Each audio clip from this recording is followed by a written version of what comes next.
I am ready. I'm recording. We're back. We're Close back. the book and open up the roll 20. All right. Well, we are at the 84th of spring in the year 2240 in the Fourth Age. We're coming up on the 8th of summer when the Empire's full army will be mobilized, beginning their march across the borderlands towards the Alliance. You guys have been working with the Alliance for quite a while here. You've struck a few major blows against the Empire, most notably defeating Azure Serena and destroying the Order of Azure's base. There's still quite a few big players on the board, and the majority of forces from SRA, the Borderlands, the Alliance, and a few other odd allies you've picked up here and there are gathering at the gutter to try to prepare for the Empire's assault. Given that it's basically an impassable mountain range, it's one of the only places that offers such a substantial geographic advantage that the smaller, less experienced armies of the Alliance can probably hold off the Empire's assault. One of the issues they've been running into is that their supply convoys have been intercepted, left with several dozen daggers scattered across the crime scenes, kind of the hallmark you've seen and expected from Reyna, the Empire's undead assassin. Additionally, the Empire has a small trailblazing force, kind of a small advanced force, preparing a path for the march on the Alliance, finding the easiest routes, deforesting areas, building bridges across rivers, things like that to make the march as seamless as possible. Intish, your guys' best friend, has suggested that this might be a good point for an ambush, and as well as an opportunity to take Nordak the Dragon Slayer off the board, as he's currently leading this small convoy. So who are you guys again? I'm Cred. I thought I was Kryn. We are all Kryn. No, it's the other way around. Kryn can be anyone. Yeah. You guys have all been changelings and hiding it from everyone else the whole time. Got him. Wouldn't that be funny as hell? The only one who hasn't been hiding it is actually Kren. Please, like Boots could keep a secret like that. She'd be like, look, I can turn into other people. I'm a changeling. Everybody look how cool this is. I don't know. Maybe she's just a really good actress. She's got the long con going. Well, I'm expecting this session to have a few clunks in it. Clunk. But it is good to be back, and we'll figure it out. Yeah. So, as we find ourselves in the city of Strayton, on the coast of the Alliance near the waters of Mannheim, what would you guys like to do? If I recall, the plan was to stow away in one of these supply convoys and try to ambush the ambusher. But I know Versali was also concerned that they would be expecting us to do that, and we should be wary of them ambushing the ambushers or trying to ambush the ambushers. I think I got that right. Yeah, that was definitely part of it. I think another consideration was you guys had definitely wanted to do that, as well as attacking the convoy when they cross the bridge, which name I have is Turquoise Beck, the Turquoise Beck River. I think you were trying to decide which to do first. And one of the concerns you guys had expressed is that the Abrar, the Reality Weaver, just kind of vamping in with some friends at any ambush that you take on. Sure. So there's definitely counter ambush concerns. So you guys were kind of deliberating how you wanted to do that. And if you guys were going to... You might not have the opportunity to do one or the other. Intish's concern is that once you do one of these assaults, that the other might change course of action. Sure. So we have a better chance to surprise them on the first ambush attempt. Do we know how many days until the convoy is set to get to the ambush point? It is in... I should say the Empire's convoy that's clearing stuff out to get to the bridge. Yeah, the Vanguard team. It is about a week, a little less. And how long would it take a convoy to get from here to the gutter? Oh, from straight into the gutter.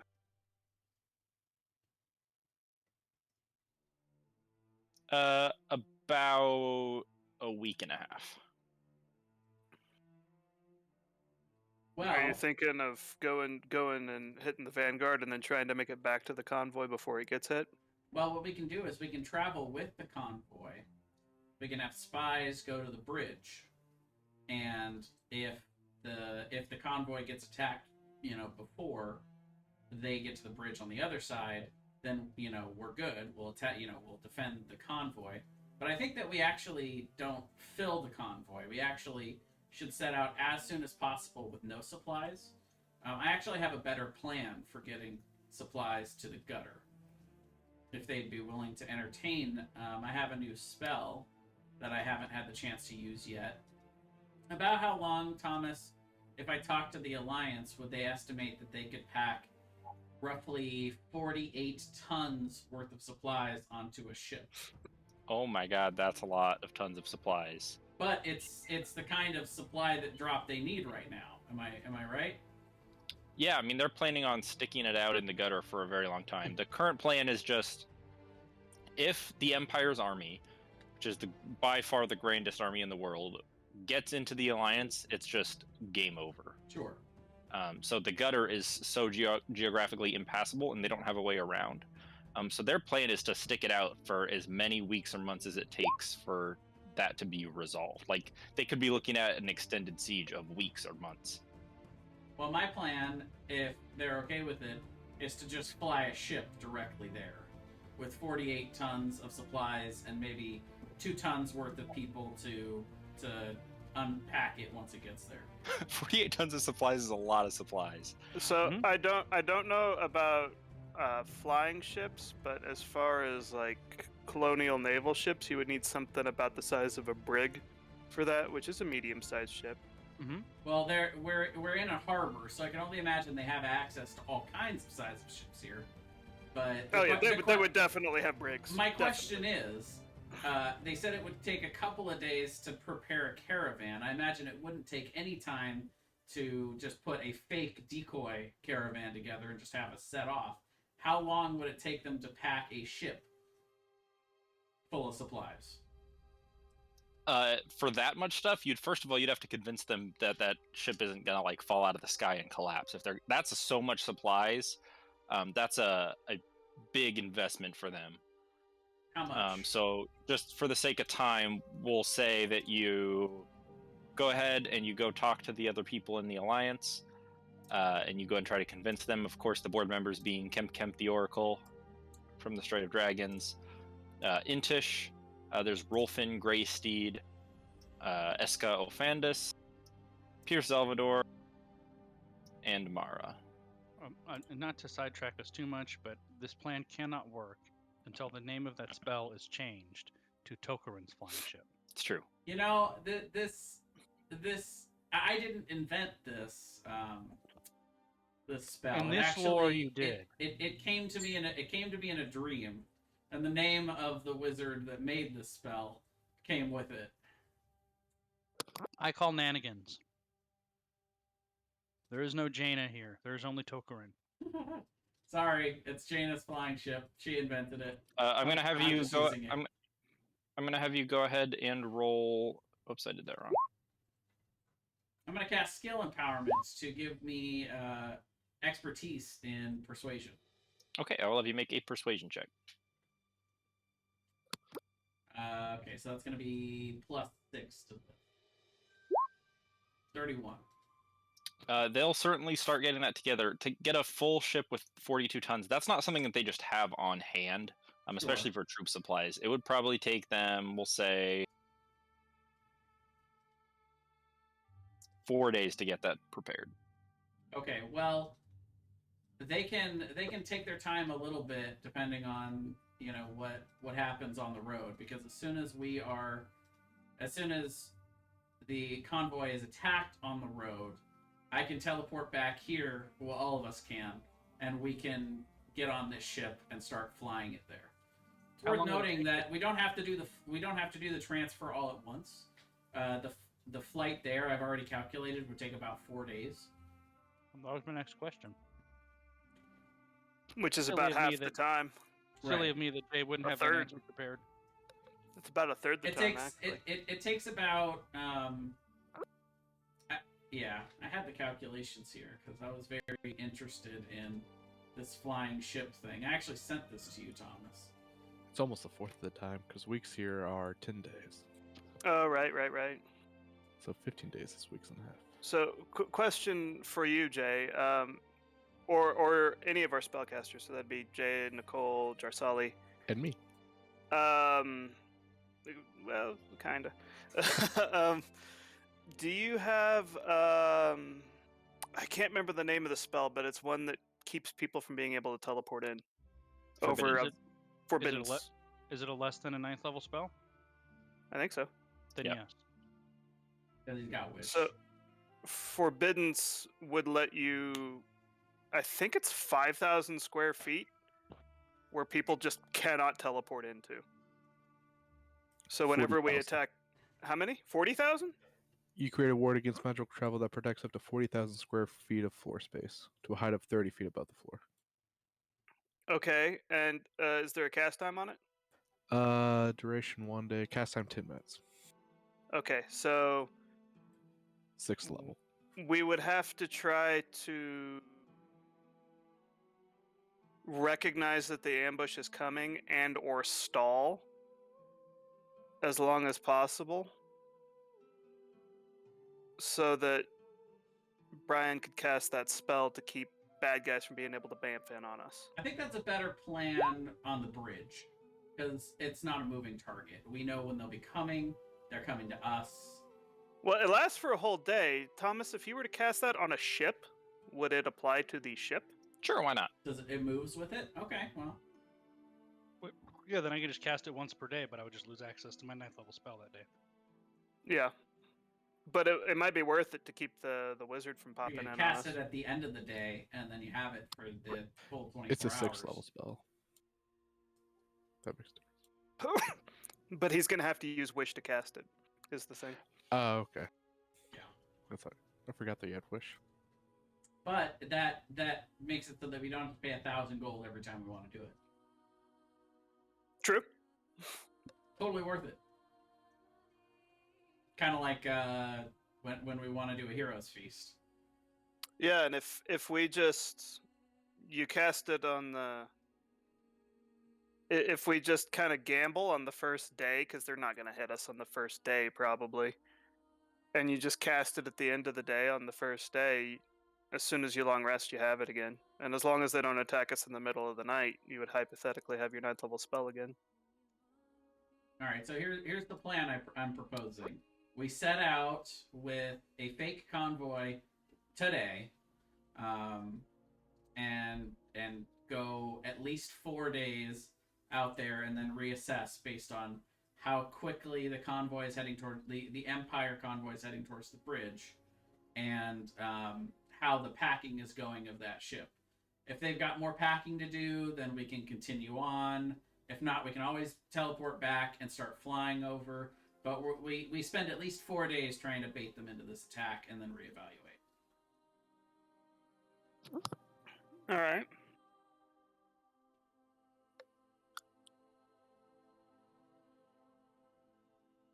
Everybody go with that? Yep. I'm good with it. Solly just warns every time we ambush, we increase the chances of us being ambushed on the next one. So we gotta be wary.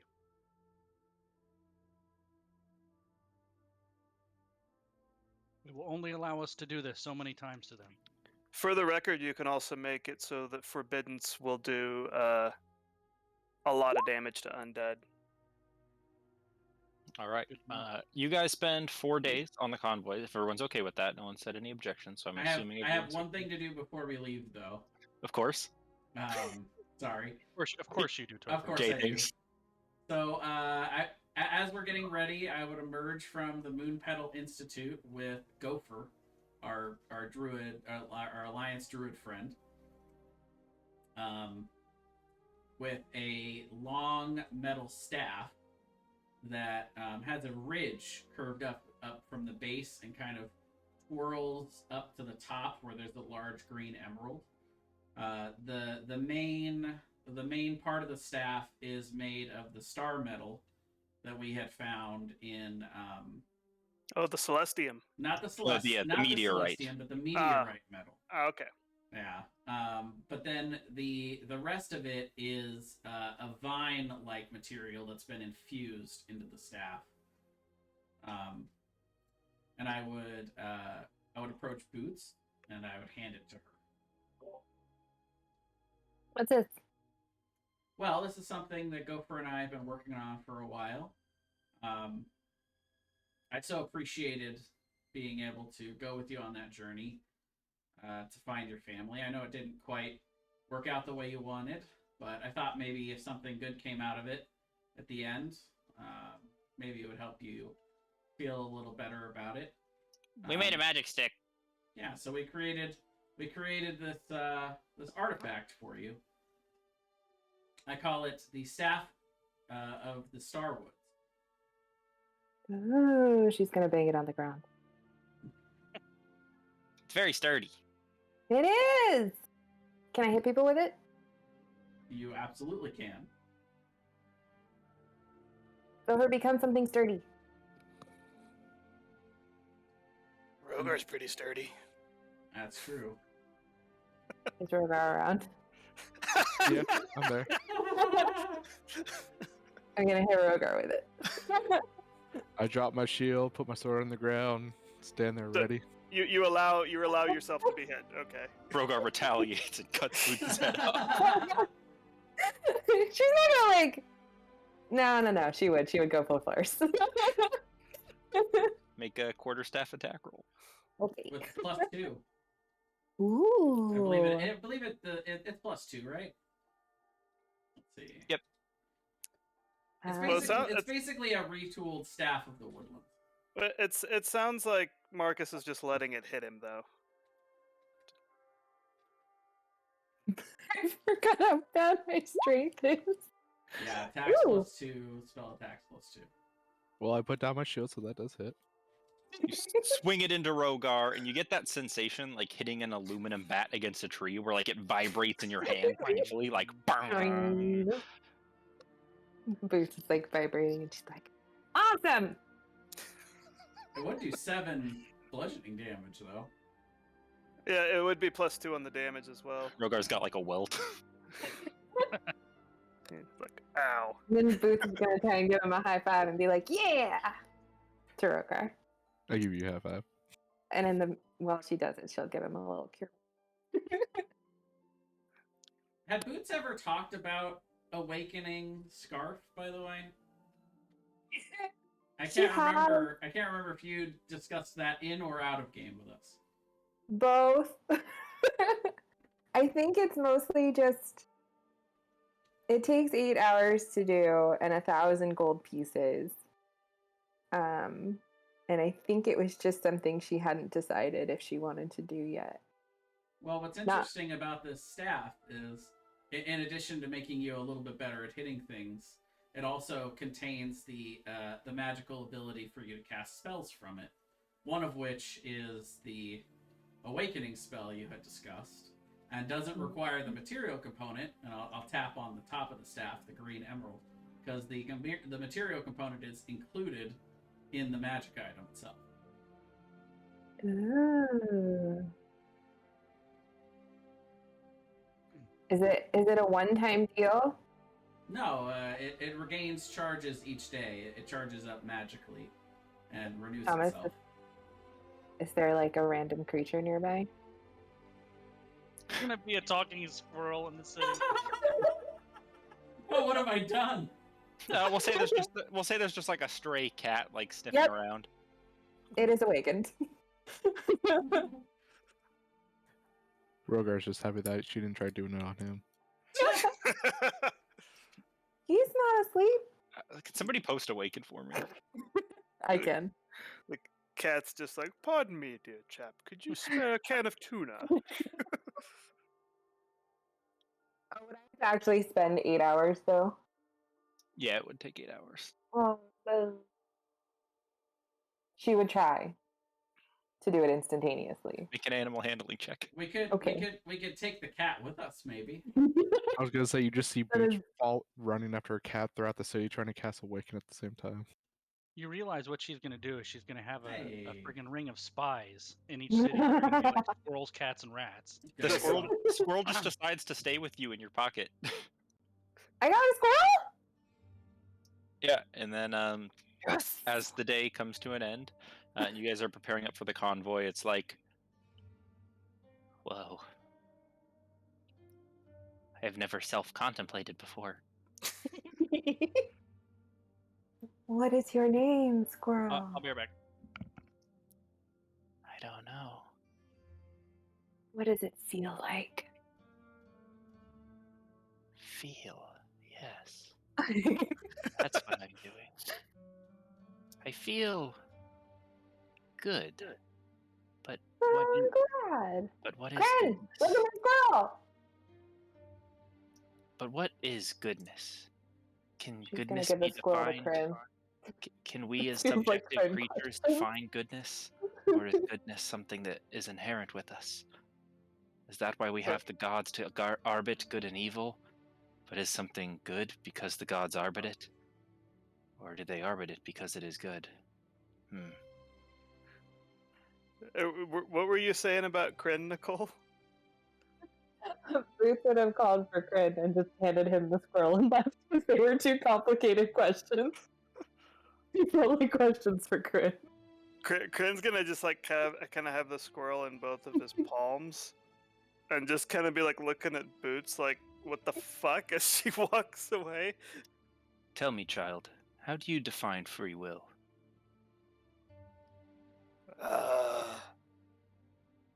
The ability to do what you want, I guess.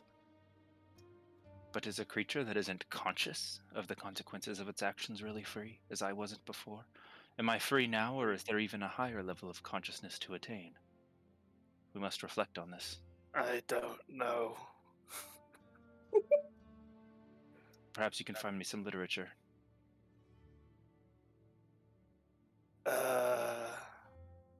I'm gonna exercise my free will to choose not to. Typical petty humanoid. Rogo comes up, says he's hungry, grabs a squirrel and eats them. You Not just hear, really. you Not just like quite. human like screams. "Ah!" Crunch.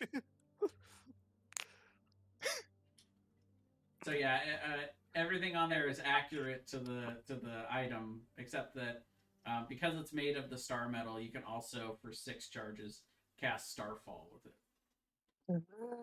Pretty cool. Okay, back. But yeah, Welcome back. and then I'll instruct Corin to begin research on the giants and the frost blade that we had found. This is 2 Corin. Well, 3 Corin, I guess, but yes, 3 Corin. Well, While we're gone, and then we'll leave. Okay, I'm done now. okay. You're done. I already rolled the percentile die. You guys do not get ambushed over the 4 days in your fake convoy. Okay. Is Decorin still casting that one spell on Rogar every night? If you I don't know if you what asked spell. him, if I hadn't already cast my 9th level spell, then I would see no reason for me to not Okay. cast. Oh no, it's 8. Yeah, mind blank. Yeah, I could do that for you each day. I just didn't know if you were still gonna do that Yeah, or not. I mean, if at the end of the day I hadn't used my 8th level spell, I'd be happy to cast it on you. There's no downside. So, are you guys actually taking the ship, or are we? Well, it takes so 4 days, so he have has gone to go by. on it. So now we should decide what to do. Should we continue to try to get Well, I there think- with this fake convoy, or should we go back and fly the real ship there? Like, we would have had to go on the ship so you could keep recasting it because it only lasts 24 hours, right? Forbidden, I yeah. have it. Oh, You We would mean have- the flying ship? Yeah, I have to be Right. there to cast it each day. Right. By the way, it also costs 50 gold of aquamarine. So I would need to get some aquamarine gems. Sure, easy enough. How long does the Well- flying ship last? 24 hours. And then So- if the spell ends, then it basically slow falls to the ground. So to send the ship, you guys would have to be on the ship then. Right, we would have to take the ship. Well, when were the when was the convoy needed at the gutter? Just whenever, really. They're not like super low on supplies. It's just an ongoing problem of if this keeps up, we're going to be running out. They're not actually like desperate for supplies right now. Do we want to give it like 4 more days and see if we get attacked, and if we don't? The other concern is that in 4 days is when the advance team will reach their stopping point. They cross the Turquoise Beck. That's kind of their last obstacle, and then they will turn back. So if you wanted to do that ambush on the Nordak, the Dragon Slayer's convoy, you would have to do one or the other. We could probably go 3 days, and then if there's no ambush here, then we can go prepare our ambush there. Sure, just teleport to the bridge Yeah. or to the gutter within a day's march of the bridge. Oh, Okay. I mean, we have the ability to teleport there. Yeah, I don't we've see been to why that we bridge. wouldn't. Yeah. Okay, We're let's give. we're fairly we can. familiar with it. You know, it wouldn't be 100%, but it wouldn't be going out of nowhere. That's true. We're probably not going to skip off the plane of flames again.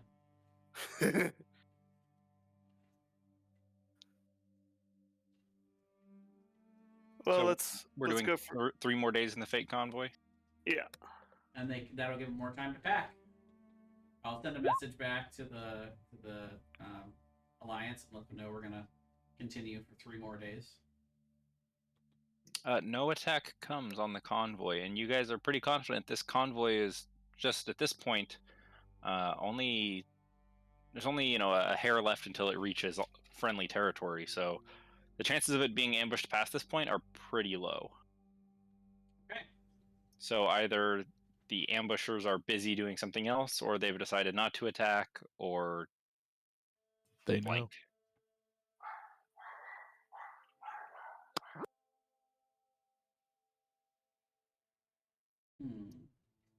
That's a bummer.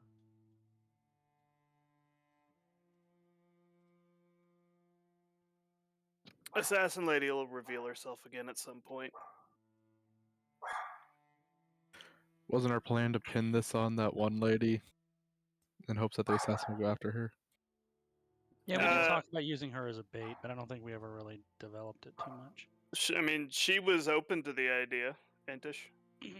Yep, she was up to the idea of being bait to draw her out. Yeah.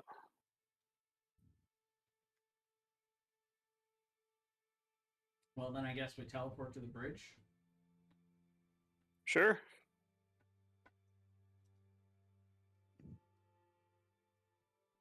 Okay, well then I guess I'll send back I'll message back a report to the Alliance that we were not ambushed, and we're gonna go set up our ambush at the bridge, and then as soon as that's complete, we'll teleport back to the Alliance, and we'll fly the supplies over to them. Okay, they'd reply. They would also say that if you want, Pierce or Mara or the Emperor would be willing to join you guys if you want. Of How- the 3, How would they get here? Well, they would. We You could- would have to go teleport them. Yeah, we could Okay. teleport back to the Alliance and then teleport them there. I think of the 3, Pierce, I guess, not the Emperor. Or if you just want to free a couple Alliance ragtags, you can have that as well. Pierce is Uh, the young guy, right? Pierce is the Yes, young guy. He's a very young knight. Do we want to risk him being Alliance leadership dying in this combat? They appear willing to fight for it. What I will say is that if the they have people. Well, no, they won't have people teleport in because we're gonna make that impossible. Right. So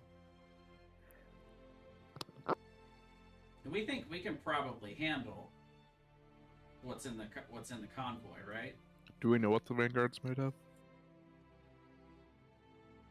It's Dragon Slayer dude. yeah, it's the Dragon Slayer dude, a couple other like smaller leadership roles, and then around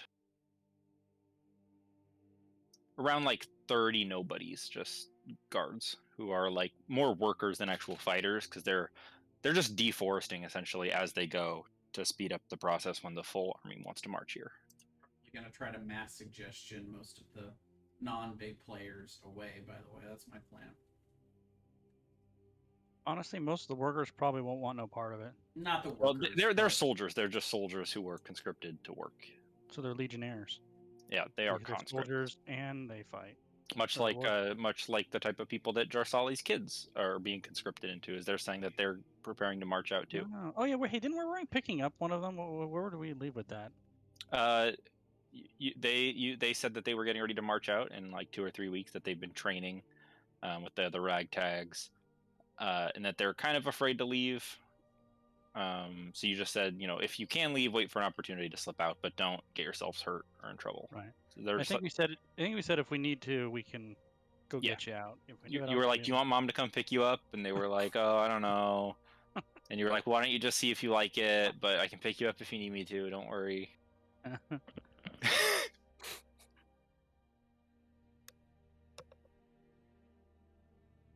So you guys teleport then to the Turquoise Beck. You see a small farmhouse, a few horses, next to a very beautiful blue river, a stone bridge across it that lies as kind of the last landmark between the gutter and the rest of the borderlands. There's smoke coming out of the chimney. There's probably a small family living here. And you see there's like a few basic like armaments put out, like probably people who know that the Borderlands skirmish, or the Empire Vanguard team is coming through. So there's like a few spike traps for like cavalry. The windows have like iron bars in them, things like that. Just like basic security implementations. Okay. But there is currently a family inside the home. Seems like a terrible idea, but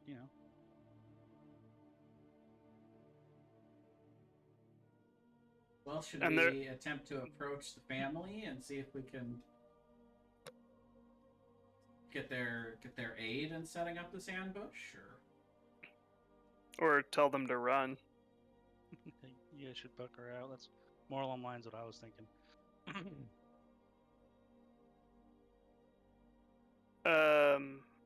The enemy's coming from the south? Yep. Okay. I'm just gonna go stand lookout on the bridge. How far away did we say they were? They're supposed to arrive at some point in the next day. Okay. I'm going to come up and stand with Corinne. Actually, I'd probably go with Jarsali to the door to help. I say out of sight, in case they're afraid of me.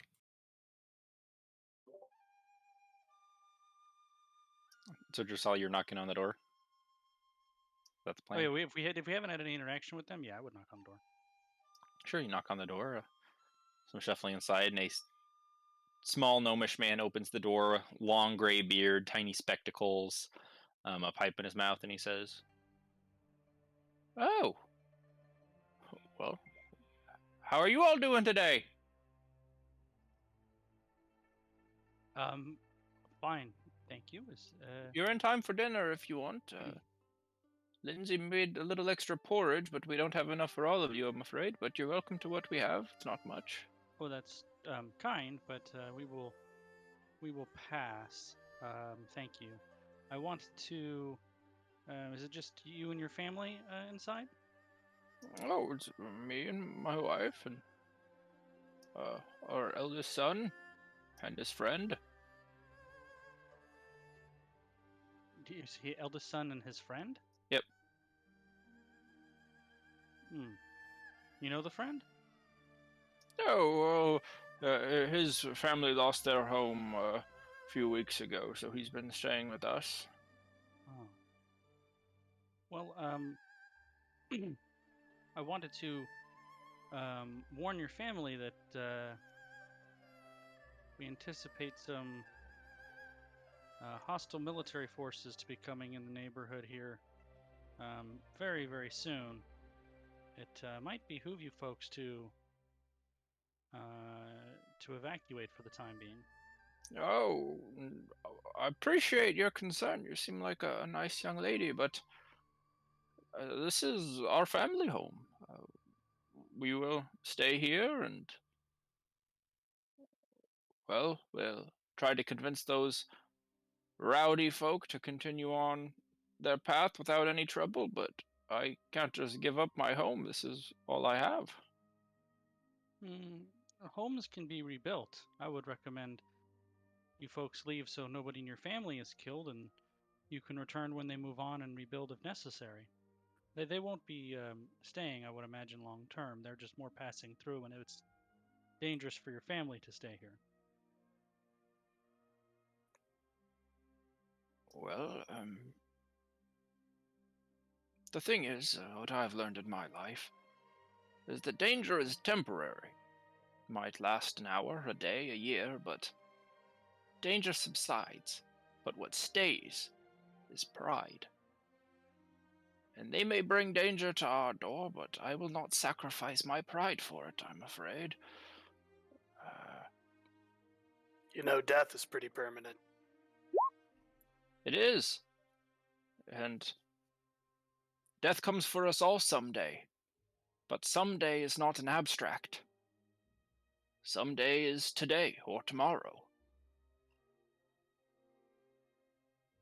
And it may come for me. Today or tomorrow might be my someday. But it'll also be someday for a few of those bastards. And he pulls out like a blunderbuss.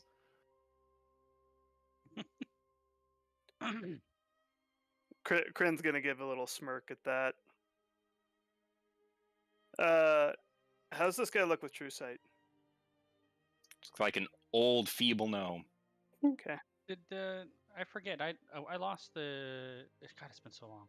The True Seeker boon that expired, or I lost that somehow, or do I still have that? You lost it. That's what I thought. Yeah, they killed Badger it. order went under. That's right. That's right. Okay, I was pretty sure.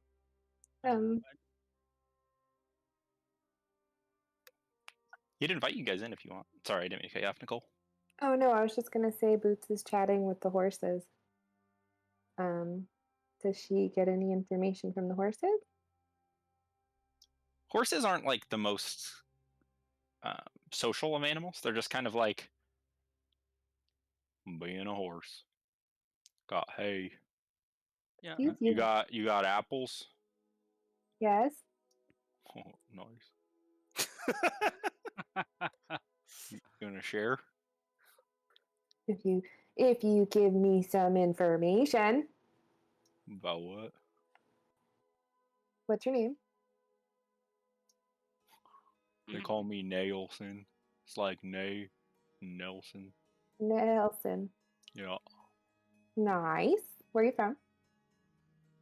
Oh. What you doing? I'm trying to see if you got any apples. Well, yeah, and I have maybe an apple for you. If you give me some information. Information about what? Who's these other horses? And as this exciting conversation is going on, I can't believe you cut me off, Thomas. I'm gonna walk up to Boots during the conversation too. My horse interrogation techniques. what are the rest of you guys doing? If he invites me in, I would definitely go in there. Sure, you go inside. You see there's an old gnomish lady, a younger gnomish man, and another younger gnomish man currently eating at the table. And one of them goes, "Ah, shucks, Pa, I didn't know we had guests." And he moves over, and you see there's like in the corner there's like this little workstation. It's a whole bunch of like bottles of liquor with like rags in them, and he throws a blanket over it. I'm gonna take just a quick look around the room with my true sight, and if I don't see anything, I'm gonna go back to watch. Yep. There's nothing in there that seems hanky. Okay. I'm going to, with the rest of the family there, make sure that they basically I'm going to repeat to them what I told the old gnome man. I don't want him making a decision for them if that's not something they want to do, basically. The son's perspective bad is things are happening. Yeah. And you guys should leave. The son's perspective is basically like, I'll tell you what, I don't want to be here, but I can't just leave my pa and my ma all to fend for themselves.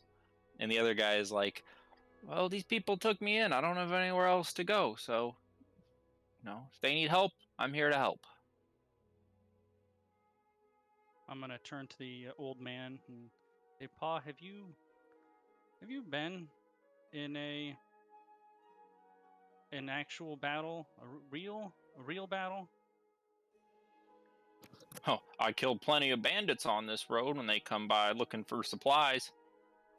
Right. I do have a quick question, Thomas. Go ahead. When I saw him pull out the blunderbuss, how used did it look, and how well maintained did it I mean, look? it's decently well maintained, but it's definitely aging. But it's definitely also seen some use. Yeah, definitely. Okay, that's not a hunting weapon. I'm going to smile gently and say, these aren't bandits that are coming your way. If you opt to stay, I will respect your wishes, of course, and we will do our best to keep your family safe, although we certainly can't promise it.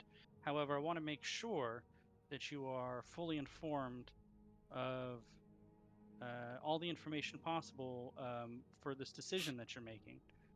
And I'm going to cast in code thoughts so he can see the bad guys being summoned from the beyond, the like super when he summoned Kadrin and or Gaston, all the super undead people with the green energy and all that.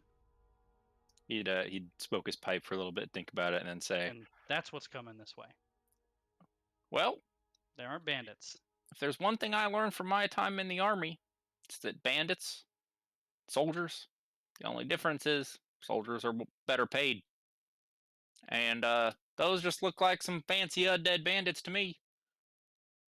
Are they immune to bullets? Probably. Oh, shit. Make a persuasion check. Oh, shit! Oh, 20.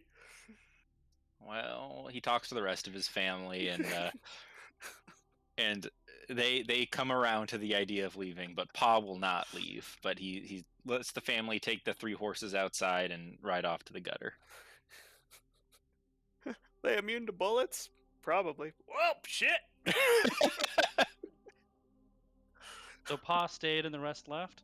Yeah, they would have taken their 3 horses, said a very tearful goodbye, and then I'll sit with Pa and just kind of small chat with him, get him some wine, and then just kind of somewhere in the middle of the conversation, I'm gonna ask him where he wants to be buried after they kill him. Ah, shit. Just toss me in the river.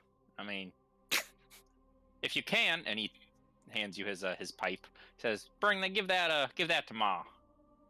I will, of course. I hope you don't die. Well, I hope I don't die either. You can't cast Gate, can you? Any of you? I have no idea. No. Anyways, I guess we should probably get ready, huh? And he pulls the rug away and opens up a trap door, and you see underneath his floorboards is like this small metal bunker, and inside of it is a very large cannon. And he's like, "Where's the big one? Give me a hand." Oh, Rogar, you want to come give him a hand? Did you just I don't lift heavy things. And he goes ahead and he moves up to the second floor and just points one of the cannons at the window towards the bridge. Puts up like a small stack of cannonballs next to it. So, to answer your question, Marcus, Gate is a 9th level cleric spell. Okay. Or as they just open up Gate, I'll toss him through. Don't have to deal with him. Speaking of spells, though, I would like to cast a spell. Contingency. And for the target of contingency, cast Greater Invisibility on myself, which will trigger if I take damage beyond my temporary hit points at any time. Go.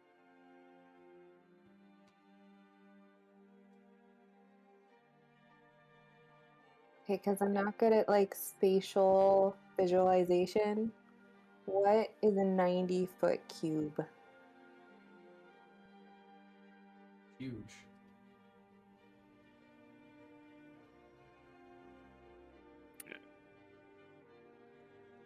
It's real big. Okay, because I want to cast Druid Grove.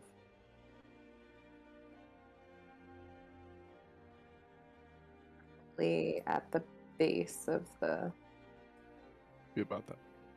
Yeah, I want it to be here though.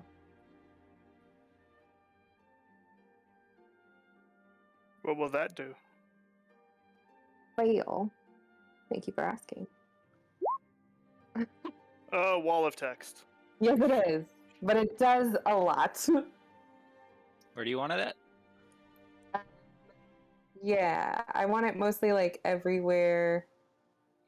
What do you guys think? Like, where would this be best?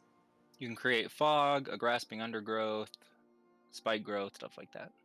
Their side Yeah. of the bridge. That's what Yeah, I I mean, do. definitely on their side of the bridge, but like, how much of it do we actually want on our side? Though the entire warded area does radiate magic.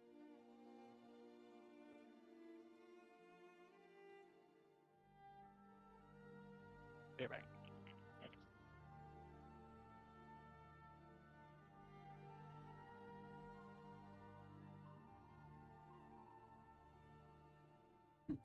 Well, it You're- sounds like you're you gr- want to get trees in it if you can. You're Yeah. growing. You're growing the map. Just in case, you never know. He's like, I underestimated. I mean, yeah, I think I want it like so that half of it. I think I want it to end. Well, because I can make you all immune to it. That's the thing. So like, none of it would impact any of us. Oh. Yeah, so that's why, like, I don't really care necessarily if it covers us too, because it gives us the benefit of having it while we fight. That's all I needed to know about it was, do I need to worry about going into it? Nope. Okay. Nope. I can choose who is immune to it, and I can also tell people a special word that if they speak it, they can also be immune to it. I want to know what the special word is because I really want to see what Boots comes up with for the special word.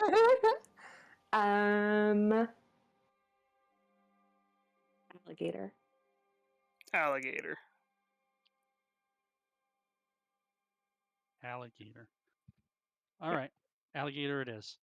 Pause cannon has a range of 100 feet. I love that Paw has a cannon, by the way. Pretty Also, great. do we know what kind of fighter the Dragon Slayer is? Ranged, melee, combo.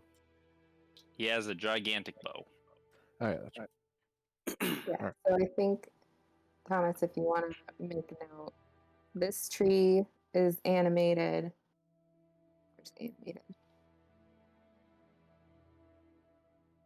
Is a Grove Guardian. Yeah, so it's animate up to 4 trees in the area. So they're all awakened trees. So these 4 right here. But they can probably just look like normal trees if they want to. Yep. And I will just let them know to attack anyone that is not immune to the effects of the spell. Cool.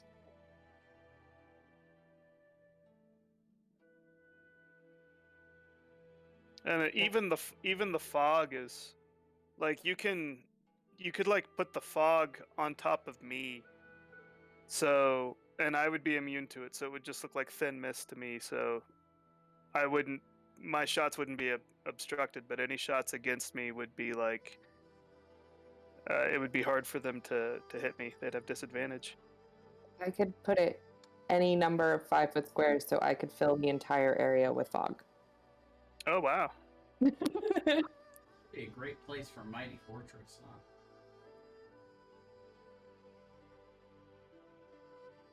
Or but even an instant fortress. But in contrast, I would have to pick either grasping undergrowth or fog. So I would probably put like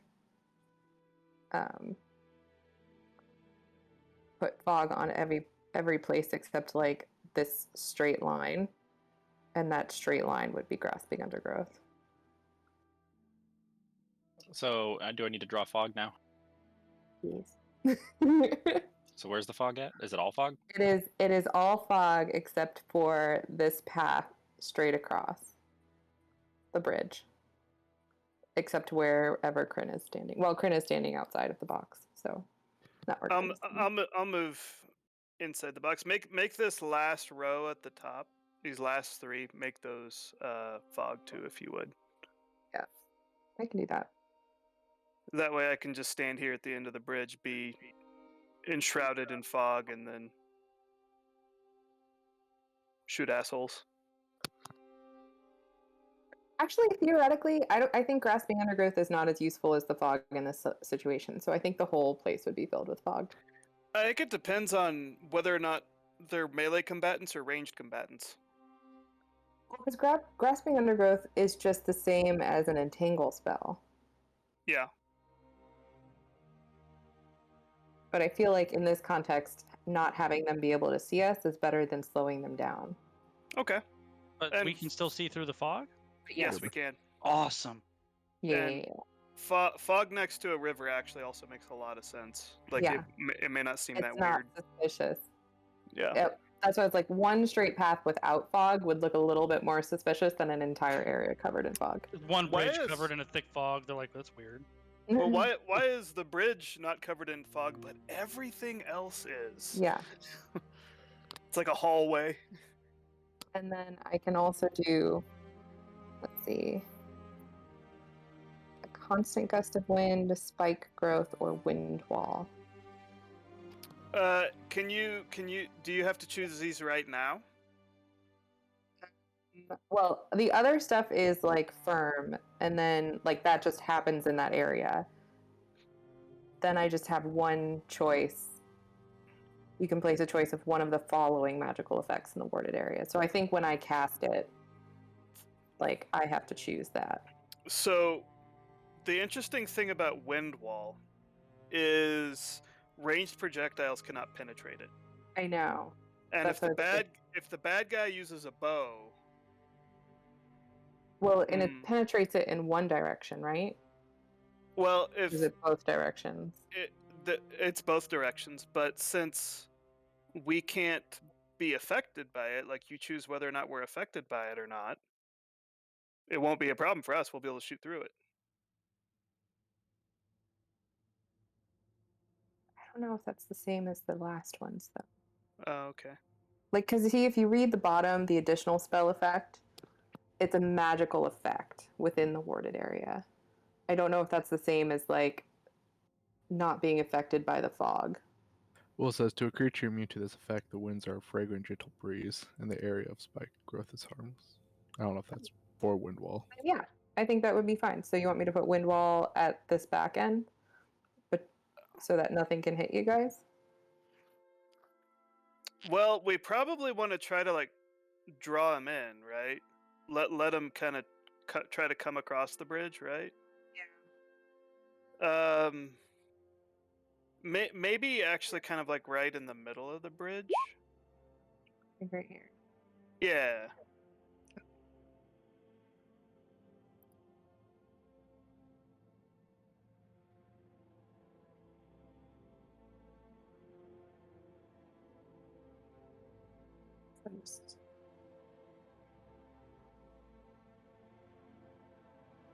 By the way, Thomas, I'm not sure if you are aware, but Nicole said she wanted to make the whole area fog. No entangle. Yeah. So Sorry. everything's fog. Everything's Yes, fogged. everything is fogged.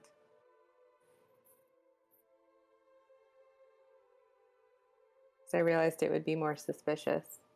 There's just like one straight path that they could If walk. there's a hallway. Yeah. Hallway of non-fog. Do not worry about this hallway. It is fine. So yes, everything within that red. By the way, this lasts for 24 hours. So I would cast it like probably like that late afternoon that night, Okay. depending on how long we're intending to be there. I'll go ahead and mind blank Rogar that night as well. And just making sure, Thomas, are we immune to the effects of wind wall from that? No. It says we are. on You're the immune to spell. wind wall? Well, like your Yeah. projectiles can't go through it. It says Well, you can it place your said- choice of one of the following. I would weather say effects. you guys can move through the wind wall, but your projectiles could not.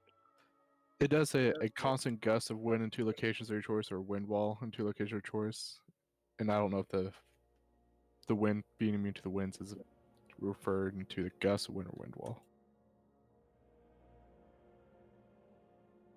I don't think it makes sense that you can shoot through the wind wall. It says to a creature immune to this effect, the winds or a fragrant, gentle breeze in To the the area. creature, but not to your projectiles. Okay. That's how I would rule that. Okay. I know, I'm fun. It makes sense. A little while goes Well- by. Where we let's put the wind wall farther back then. You if can have don't 2 mind. of them.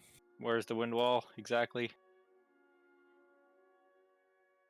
Well, I think where I would request that it be Sorry, Thomas. would be like right across here. It's fine. And really kind of just on the bridge. I don't remember how long wind wall is. It's like 100 feet, so. I Wind can wall post it. I have is one. up to 50 feet long. You could also have it to where something like this, since you could place 2, have one going this way, another one going this way. That way, there's just one path down the middle to shoot through. Yeah, but then I can only shoot down the middle. I might want to be able to shoot to the sides. Okay. This way, if I need to duck behind the wind wall. So I are we just can. doing both wind walls here then? So there's like one on top of the other to get the full length of the bridge? I don't know. That's up to Nicole if she wants another one. Where's the other wind wall? If you I get mean, two. I think that's fine. I don't have any particular place otherwise that I would want to put it. And the wind wall is not going to affect the cannon, correct? It says light projectiles. No, it Okay. would. Ordinary projectiles, Yeah. which I don't think a cannon is an ordinary projectile. Nah, that's a big projectile. Boulders thrown by Yeah. giants or siege engines and similar projectiles are unaffected. Okay. So a I cannonball love the would. fact that Thomas, you put like a redneck gnome with a cannon in this whole engine, Doomsday prepper. right? All right. Well, a little while goes by. I guess can you guys see through the fog? Yes. Okay, I'll have you guys make perception checks then. If it's the next day, or This would be about 6-8 hours later. okay, so we could have taken a long rest. Sure. 23. You see on the horizon 4 horsemen, ominous, that are riding their way up. They appear to be like a small scouting party, probably ahead of the larger group on their way to the bridge. I'll tap Rogar on the shoulder and point him out. I would say something to you guys, but I'm way back here with Pa, so I'll run back to Jarsali and be like, "Hey, some horsemen coming. Looks like Alliance scouts." I see him. You should let him through. Hey, Brian, just so you know, you're on the second floor if you're with Pa, and to get down and out the front door is 50 feet of movement. Is there a way for me to see? That would be the only thing. Yeah, there's there's a big window there. Okay, yeah, that's cool. Well, He's got a cannon sticking out of it. if I wanted to go out the window, would that shorten my distance down there? Yeah, I mean, you could just jump out if you wanted to. All right. Well, in that case, I would have smashed out the window in preparation to go out the window. Sure. He's like, I was not going to be happy about that one. I'll give him 20 gold pieces.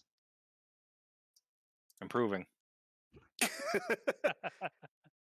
So I'll would say you have that. would you have wished the night before, Jarsali, for the? I don't think so. I don't have any reason to have, right?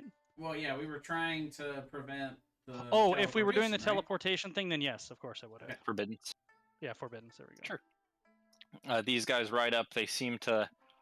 Oh wait, Go before ahead. you do that, I was gonna say to Rogar, it's like, "Hey, let's get off the bridge and Try to hide in the fog, hopefully.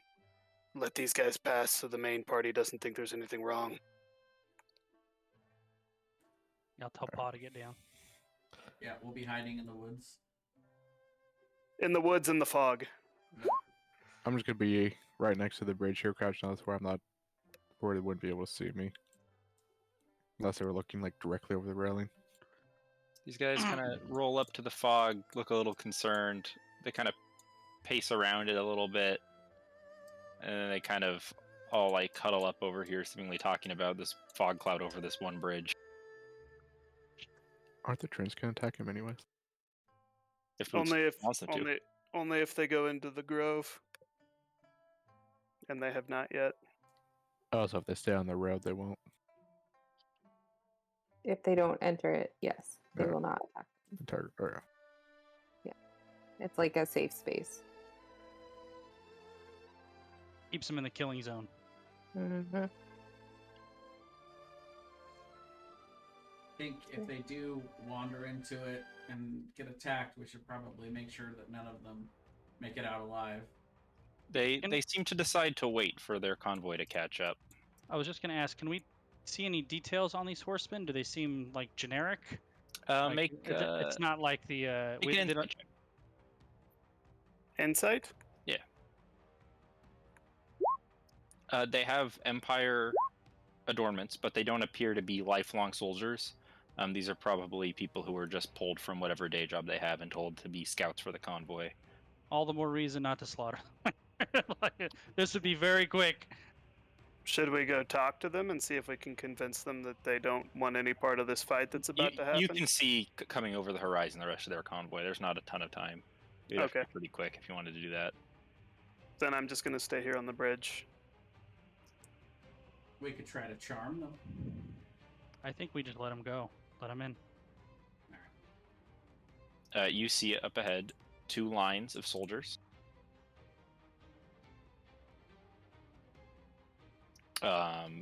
In front of each line of soldiers is a horseman. On one you see just a guard captain. On the other you see what appears to be an ordained knight of the Empire. Off to the side of each convoy you see these 2 big carts being pushed, atop which appear to be these rotary Gatling gun carts. Oh.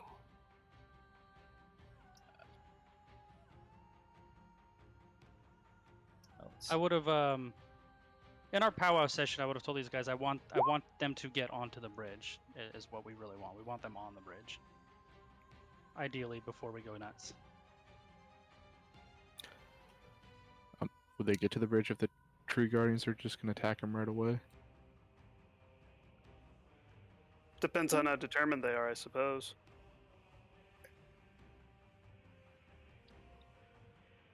In the center, in between the 2 lines of troops, you see 2 figures. One appears to be one of the still remaining Order of Azure Mages, and the other is a human with a very thin cloak on, almost like a towel, kind of draped over him haphazardly, bald head, very skinny and scrawny, with a bow about twice the size of him strapped onto his back.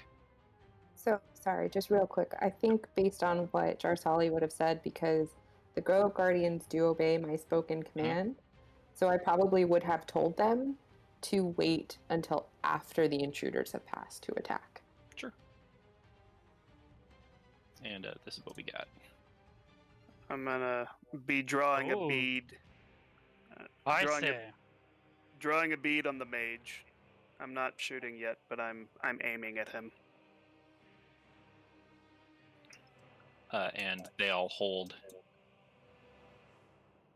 as the knight and champion, and eventually the Dragon Slayer move up to discuss with the scouts. I rage. So mad! They seem to think about it for a little bit.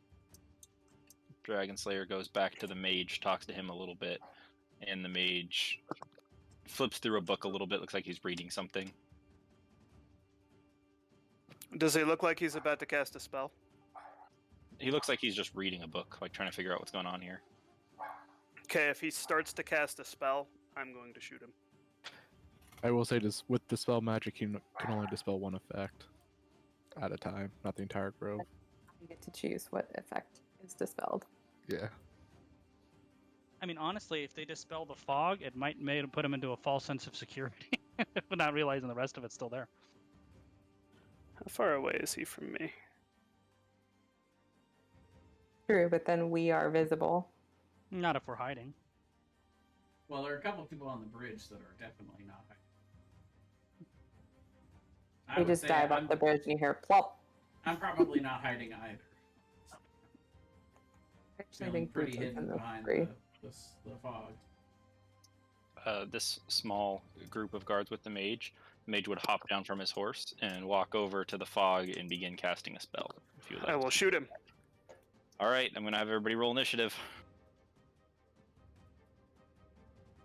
Do I get an attack on him? Yes. I wasn't actually intending to use sharpshooter, so add 2 to that and reduce the damage. Okay, let So me roll it's- my initiatives first here. Yeah, Wow, 2 away from max damage on that roll too. That's a good shot. yeah, it was. I roll initiative with advantage and a +5. And I got 11. 3, 7. 17.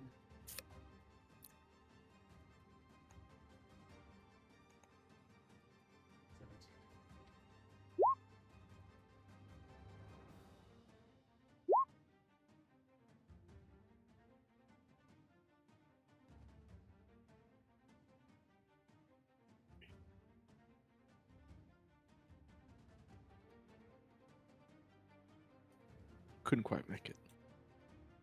I'm not sure you want to be out there with those Gatling carts anyway. Get him on the bridge! Run! Get him on the bridge! Okay, Boots, what's your dex modifier? 3 Ah. 19s. Looking at the wrong thing. 3. Jay? 0. I have a 10 dex.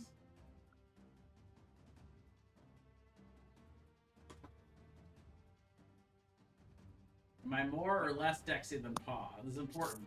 I need to You know. are more dexy than Pa. Good. Did Pa also roll a 19? Yep, 3 19s. Yep. Please. Welcome back to Khuros, guys. It's combat time. Hey, let's go. Please. All right. So when I Crit- shot that guy, Mhm. I would have expended one of my charges from Cloak of Gloom to silence him. Well, he is silenced and dead as you guys watch as his head just evaporates, like it's just gone. And the guards look around. Wait. I uh, would have only done 43 damage, not 53. He has 40 hit points. Okay. The guards look there for a second, standing there as his headless body's just standing there. It hasn't fallen. And then they all just start yelling. Now they know there's a sniper and nothing more. Stay hidden. I'm going to move to the. I'm going to move to the other side of the bridge, and then I'm going to shoot at the big bad. Okay. I will be using sharpshooter this time. How far away from him are you? I'm 600. 100 maybe. My range is 600 feet for disadvantage, but I'm also obscured, so I would have advantage. So it's a straight roll. Okay.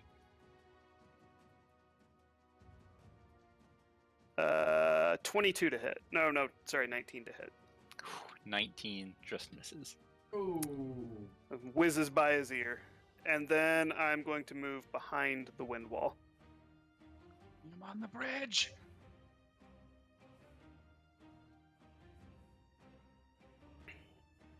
No, God. Rogar.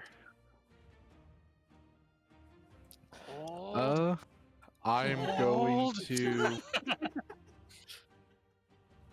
hold my attack action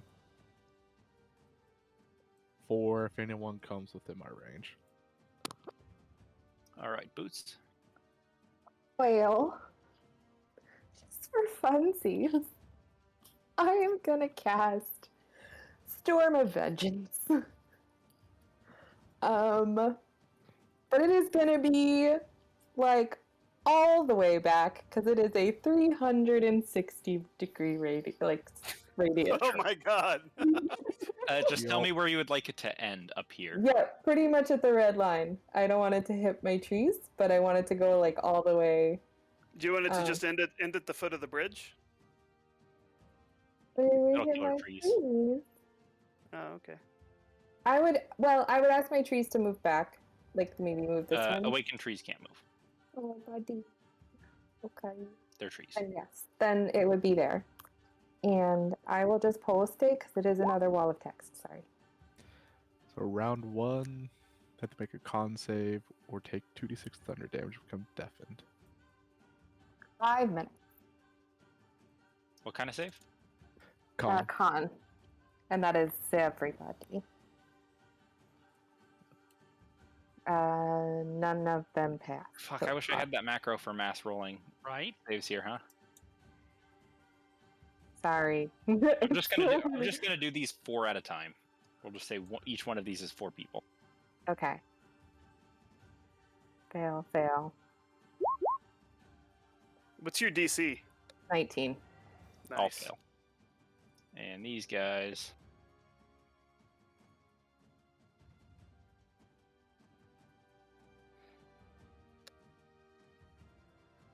One passes. Okay.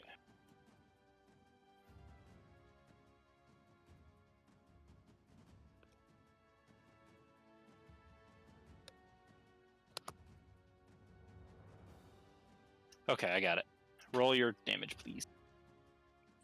Okay, that was all of them? Except for the carts. But the carts. I guess the carts can make saves. Not even, what's his name? Did he roll? Oh, what's his name didn't roll. You're totally right.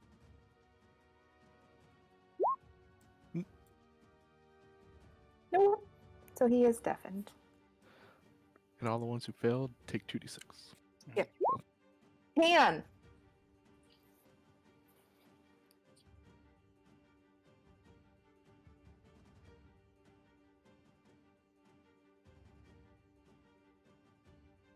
This is gonna take me a minute, so just Mm-hmm. I know. is that it for you? Yeah, I specifically just wanted to try and get everybody as soon as quick as possible.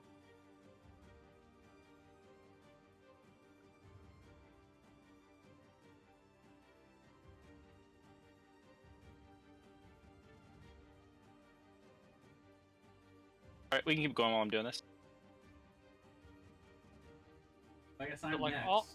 basically all those people are deafened, right? Was that the result of this? All but one group, I think. All but one rifleman. Brian, what if I don't feel like holding? Is that okay? I mean, sure. Well, I think what Nicole did is do you put that storm behind them, right? I put it on top of them. Right. So they would have to run like 300 feet in the opposite direction to get out of it. Yeah, And- because Yeah, they would have to run more than that. They would have to run like 500 feet in the opposite direction because it's technically like 360 feet radius, Oh, Radius. radius. 720 Juicy. feet It is- diameter. humongous. So it covers a lot of ground and it just stops at the bridge, which kind of forces them either to go over the bridge or just die. Nice. And what I'm gonna do is, I am gonna cast Sunburst.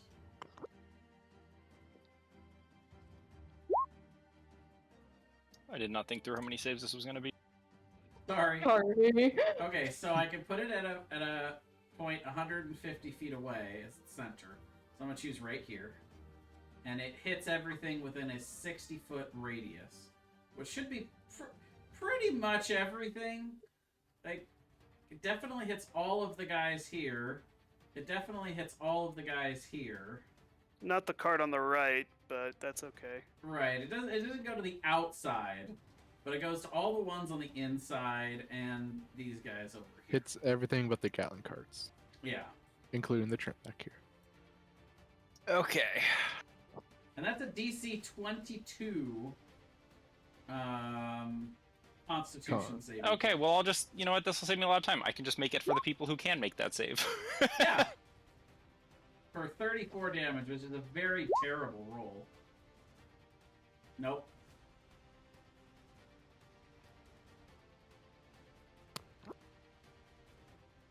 Nope. So close. Yeah, almost. Cool. So 34 radiant damage. So I don't know if that does anything extra undead, but there's my 8th level spell for the day. And that's all my movement. And they're blinded for a minute. Oh, they're yeah. blinded? They're blinded no. and deafened right now. They're blind and deaf. They're basically stunned. That is Wow. amazing. Blind for 1 minute and deafened for 5, I think. I'm not happy with how many Empire soldiers I may have just killed, but They're all still alive. They're just blind and deaf and.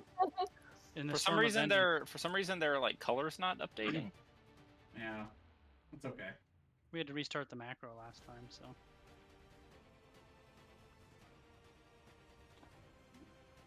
And as a bonus action, I will cast Ice Barrier on myself. Sure. And yeah, that's it for me. Only that. Oh. Paul will yell, "I can't see anything!" And then he'll Hold, fire his Pa! cannon. Hold, Pa! You know, he'd listen Well, to you Pa- if you say to I hold. can see through it. I can see through it. I know Pa- we can. Pa We can want do to. it. We want to fire the cannon when they're No, it's all just because he's grouped on old. the He's like bridge. just holding his Oh. glasses up, like Oh, can't get a Amazing. good he's view. just blind. Okay. Fires his cannon at disadvantage. You just hear off in the distance over here a bunch of trees. Splinter. Yeah, but none of the guys can hear the cannon shoot, so Yeah, it's 'cause fine. they're all deaf and blind and stupid. They don't know they're being hit by a cannon. Alright, let's try this.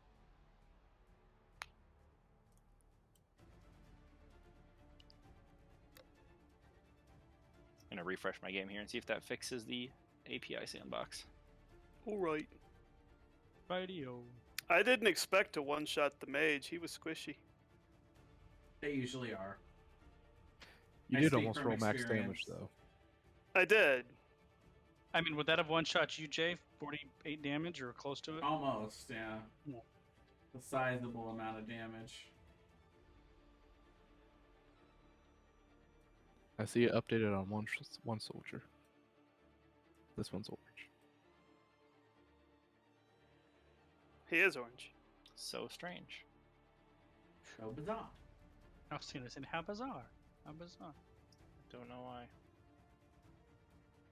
Might just be that there's too many tokens, the game's breaking. A lot of tokens. Well, they're all red pretty much. Okay. Good to know. Oh, that one's orange now. Might just have to move them and move them back. Oh, there you go. Rafflemen aren't changing. Yeah, weird. I don't know. Oh.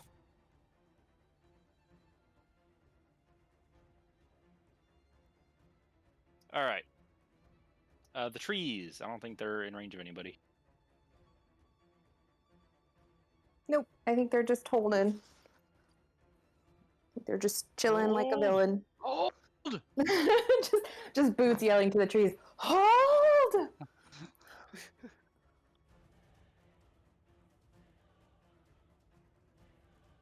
This is the army she always wanted. As long as next thing they're just gonna be giant squirrels. Giant awakened squirrels. Yes.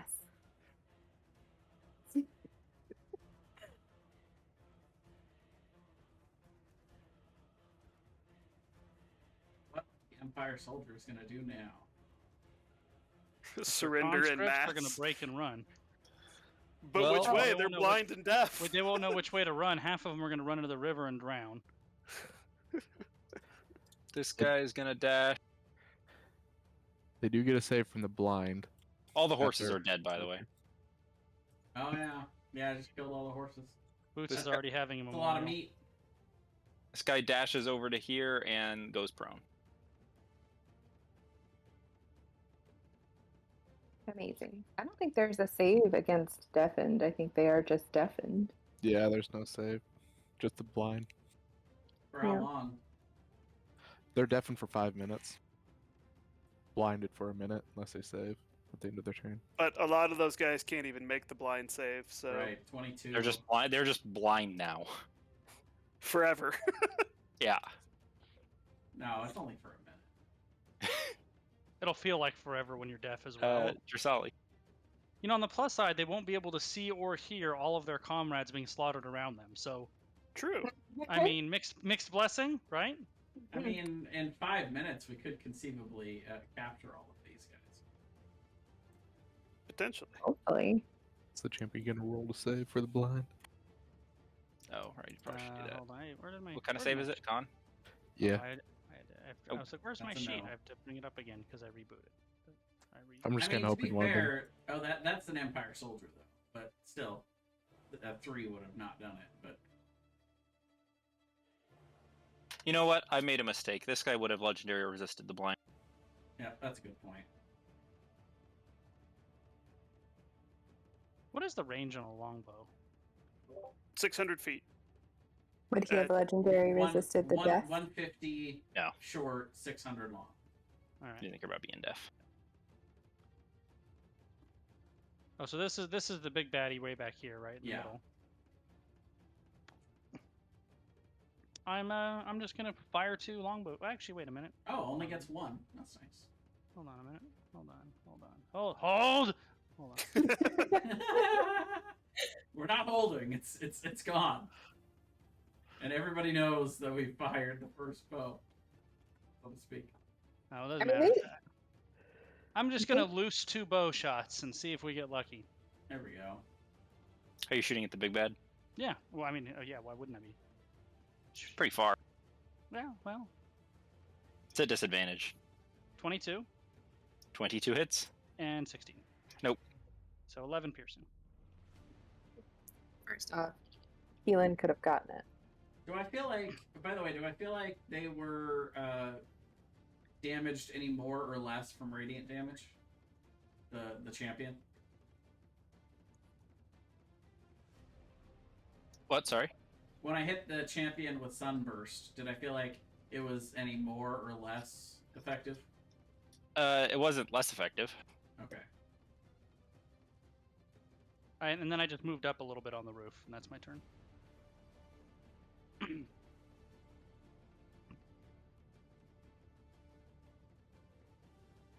I calculated the wind resistance, licked my finger, held up the bow and the arrow, and launched it basically straight up, and it came down.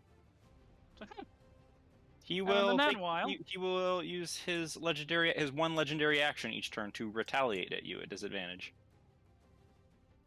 all right. 18. 18 is my armor class is 19 without blade song. So All right. He fires a shot, and you see it goes like right by you and stabs into Paw's roof, like sinking like a foot deep. These long arrows, like the size of an arm. They're almost javelins. Yeah, they're almost javelins. I like to think that it goes in right above Paw's head and just stops like right before him. you probably didn't even realize. If Pod doesn't even notice. He didn't notice, but Reload this goddamn cannon. if he got too excited, Paw's just in awe right now. He's like, "Who are you guys?" I mean, I You got- suppose we didn't really identify ourselves. Did we? we would You have just- told him. You just thought you were like travelers, and now you're like creating fog clouds and blasting sunbursts at this convoy of military. Witty A-team. These rifle guys are all pretty much gonna freak out. As expected. I think that's fair. I think there was one group of them that saved, though, against the With the deafened. deafened. To But be not the fair, are blind. they going to freak out They're still any blind. less watching everything that's happening around them? I don't think so. Or hearing everything. Actually, that's probably worse. Hearing everything that's happening around them but not being able to see it. Right? Yeah. That's fair.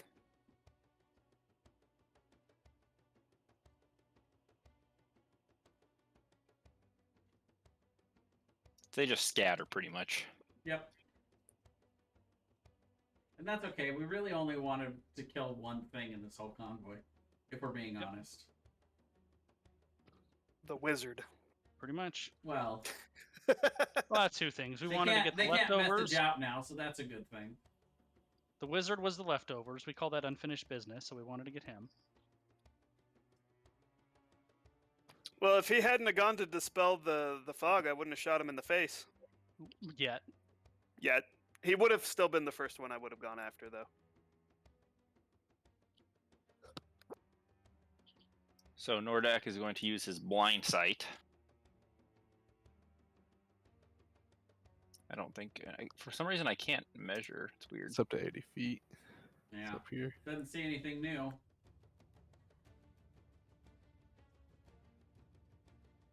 And he's just going to not like what's going on, and he's going to take off. Oh no, you don't. He's no longer on horseback, so that's good. He's not. So he has to dash for his 70 feet. Almost 70? Oh no, you don't. Yeah, that's right. The Gatling carts are not blinded. They are not. So they're just going to fire in this general direction.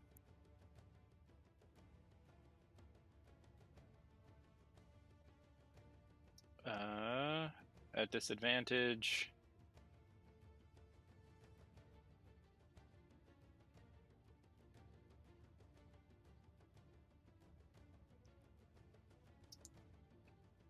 Well, I wonder how this would work.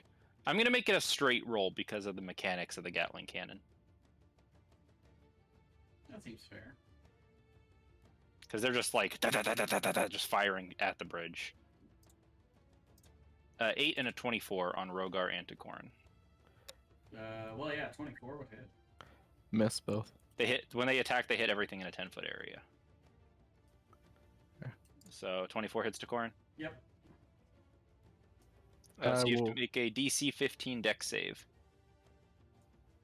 Now use my spirit shield to reduce the damage by 46. Wow. Oh! I made it.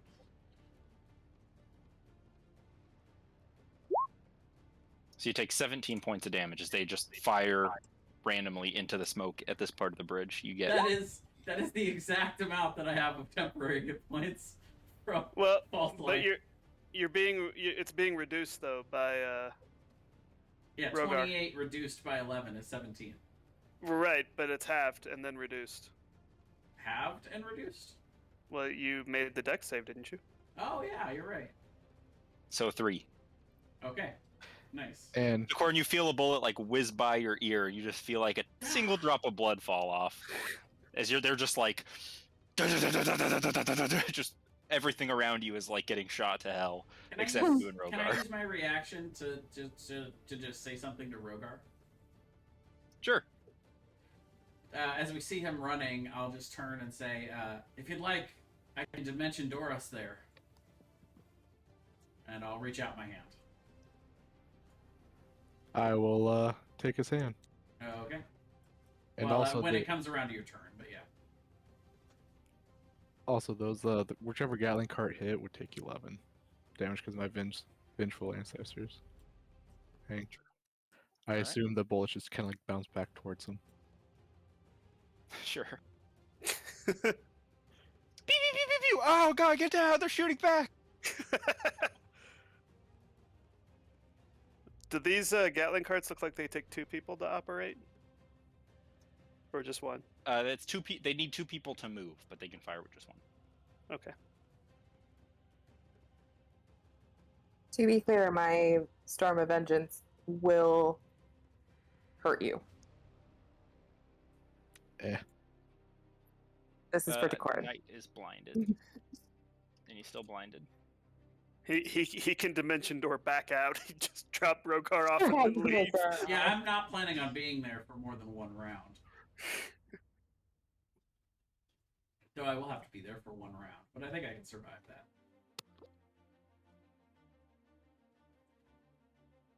Technically, the next round really isn't that bad.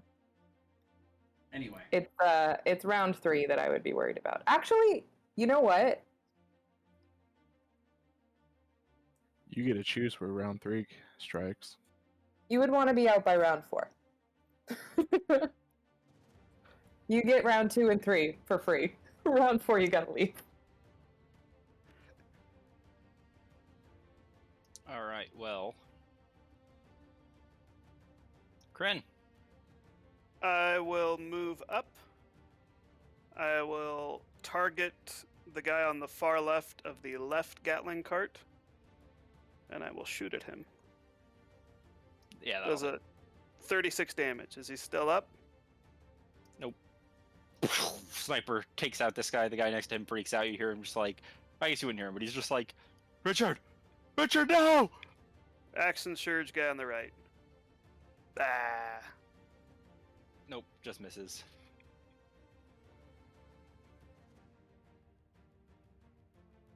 Or Richard. Man, you guys.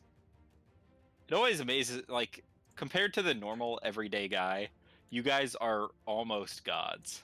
Oh, totally. Well, yeah, level 17 characters, yeah. We're It's pretty great. characters. This is a good power fantasy episode. Yeah, you know, it's like there's no like. Yeah, if you go online, you'll see something. Oh, there's no good Marvel like superhero RPG. Just get to about 15th level in D&D. It's a superhero RPG. I just realized, Thomas, that I cannot sharpshooter twice in a round. So that other one would have been a 15. Would a 15 hit? 15 misses. Okay.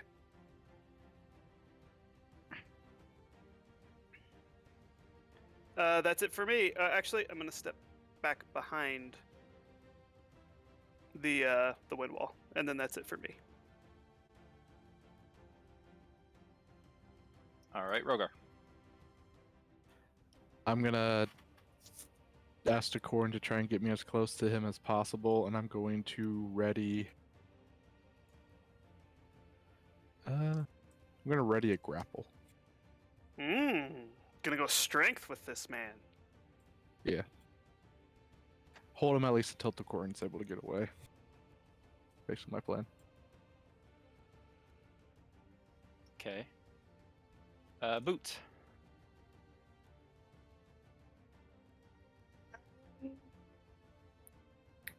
Actually, I had not decided what I wanted to do yet. Well, they all take 1d6 of acid damage. That is true. They all take 1d6 of acid damage, but I think they have to make a save. Nope. They don't? Everybody just takes 1d6 of acid damage? Yep, each creature and object under the cloud take 1d6 acid damage. Oh, okay. Everybody takes 1d6 acid damage. Cool. Including Decorin and Rogar. Ew! No, we're not there yet. But... Oh, okay. Well, I thought you were teleporting him on his turn. No, on my turn. Oh, okay. I don't have an action yet. Gotcha. No, we're definitely going after that guy. So, I wonder... Everybody's pretty far away. Yes. 150 feet away from Nordak. But theoretically, if I really wanted to, and I think I would yell out, anybody need a ride? I'll take a ride. I point to Decorin. I can also get He's there pretty alright. much anytime I want to as well. I mean, I can take us anywhere to him because I have pretty much seen all of the trees that he has passed. Well, if you got me there before my turn, then I could actually do something on my turn rather than just getting there.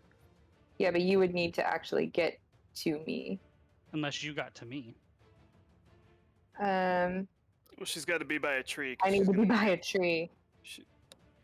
You could... How long does it stay open for? For the duration, 1 round. So I will touch this tree and say... Wait, move closer and then touch the tree. Why? So he doesn't have to go as far. I don't have to move as far. Also, where's the nearest tree down there that you're sending it to? I mean, I'm assuming he's running through woods, right, Thomas? Yeah, well, kind of. Light woods, we'll say. We'll say he's running down the path and there is woods adjacent to him. So there's some kind of tree. The nearest tree is. Yeah. How many trees are in this area?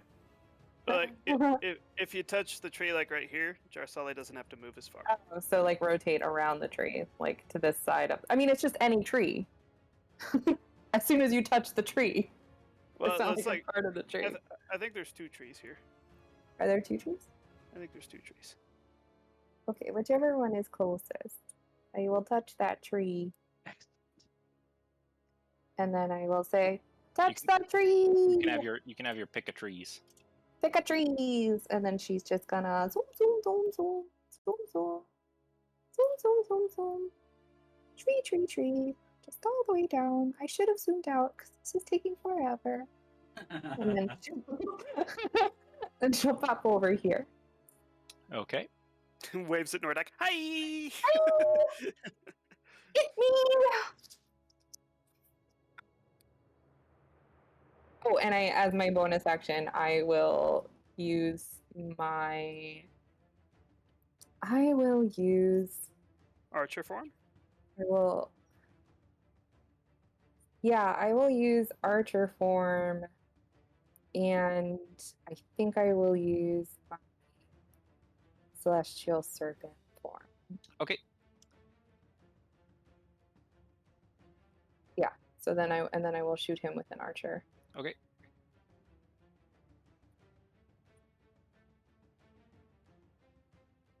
That'll hit. For 21 radiant damage.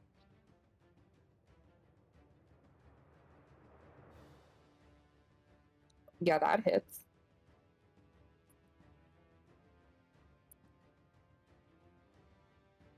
Okay. Is she pushed back through the tree to the other side? She's like stapled to the tree. I think it is a choice. Awesome. Also, it's just piercing damage. Yep. You know what's interesting? Oh no. But before I got pushed back, Paul's eyes were glowing. Oh yeah. His eyes glow when I'm within 30 feet of an undead person. It's true. Oh, it's weird. The wielder is protected. Oh, and I deal an extra 1d6 force damage. They're undead, right? Yeah. Haha! Suck it. Yeah. 4! So 25. Cool. Total. That it for you? I think so. Ocarin. Well, I will cast Dimension Door, because I'm still going to do it. And I will go right here, and I'll put Rogar right there. Grapple time. And, yeah. Make a grapple attack. Was that just a strength check? It's athletics. Oh, even better. 25. Ooh! Oh, wow. He's an athletic son bitch. But he is very tiny and scrawny. But he just seems way stronger than his form would allude. I wonder what magic item you're gonna get off of this guy that's gonna make you even stronger, Marcus. And I'm gonna yell out towards him. For sake of you and your men, I would suggest you surrender. And then I'm going to immediately run through the portal and port back. I suggest you surrender. Bye. Bye. And then I'll teleport back to the back through the through the tree. I was gonna say, oh well, I guess it is for just one round. Okay. Bye. Have a I beautiful didn't time. really want to stay, but Yeah. now I'm protected behind the wind wall, so I'm having a great day. Mm. And that's it for me.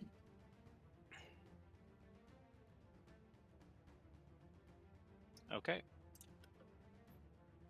Paul's gonna shoot his cannon. Doesn't Oh, it not no. Doesn't it not go through the wind wall? No, it Oh, would. okay. Siege weaponry goes through it. Oh, okay. You hear a splash, and he's like, "Did I hit the river?" You hit the river! Damn it! Damn it! The trees cannot move. These poor men are about to wander into these trees and just get mauled. That was the intention. This guy's just laying here prone, and he's just gonna keep laying here prone, like earthquake. Hands over your head under the table style. Yeah. To That's be fair, good call. they still cannot hear any of this. Drasali. Or see any of it. Yeah. I'm going to jump down and take whatever falling damage that would entail. I assume 1d6.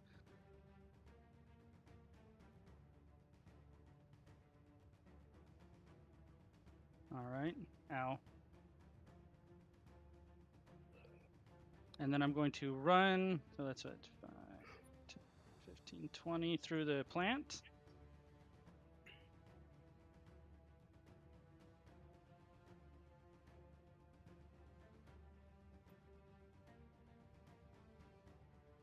check something here.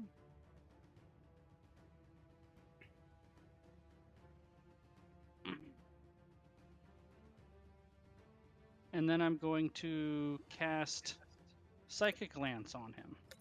Oof. Intelligence save DC 20, or he's incapacitated and takes 15 psychic damage. I know it's been a while, but I remember you using this on the Ultimate Hulk.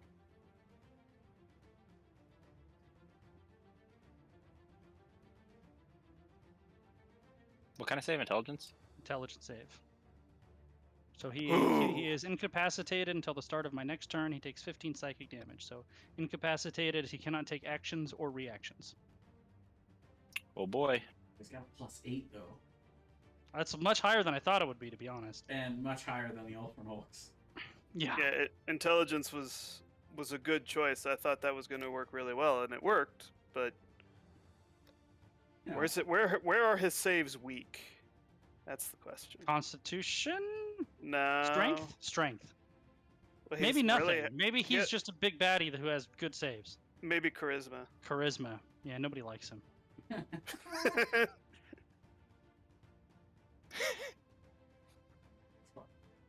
I mean, even at a +8, he's still more likely to fail than not. Yeah.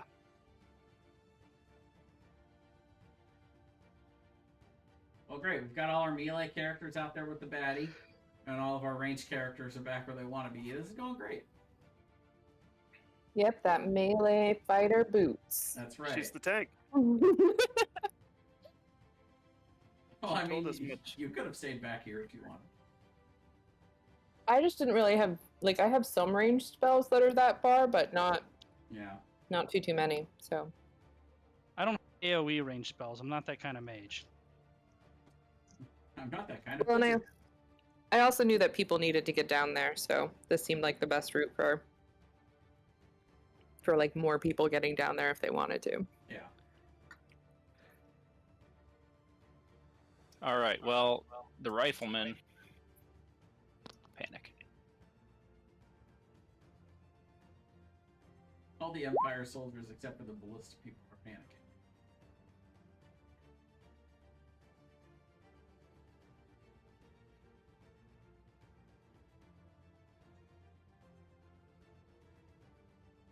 Listen, I'm not trying to metagame, but can you just make one of them run at my tree? If they roll a 1, they'll go forward. They're a I want them scourge. to get smacked down by a tree. I might be able to That's all I solve it want. next time.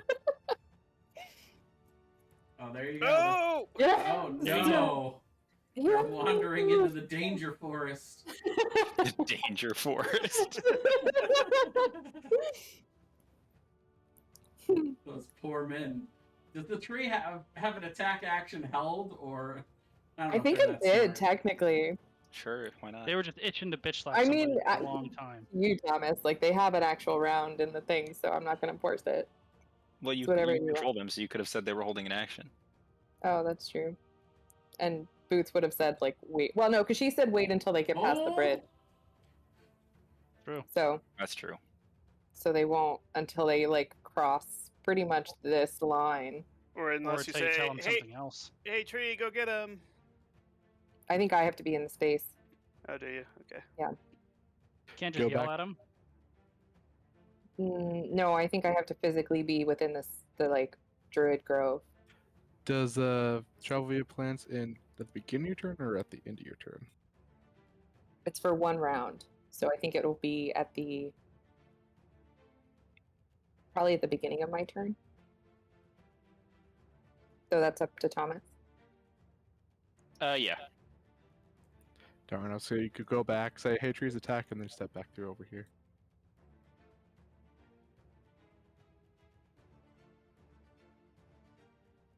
All right. Well, Nordic's incapacitated, right? Does he make a Yep. save?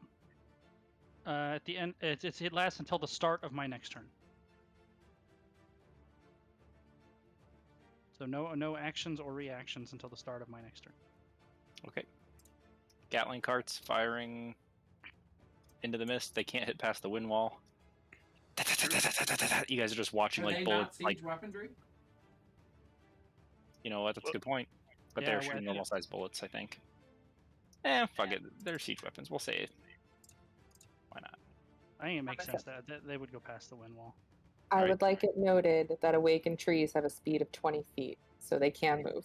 Really? Yes, they do. Oh, Then they're different from blinded trees. Yes, they are awakened trees. So this will be a to coordinate disadvantage, and this will be a coordinate disadvantage. Nope. Pretty sure. 15. Yeah, that's a nope. 8 misses. Bullets are flying past you guys, smacking into the side of the house here.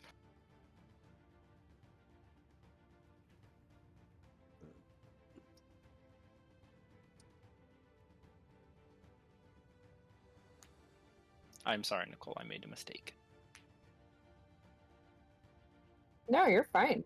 I mean, I didn't have any place that they wanted to move, so I was mostly just thinking like as soon as they pass it, this one will probably try and move and grab them.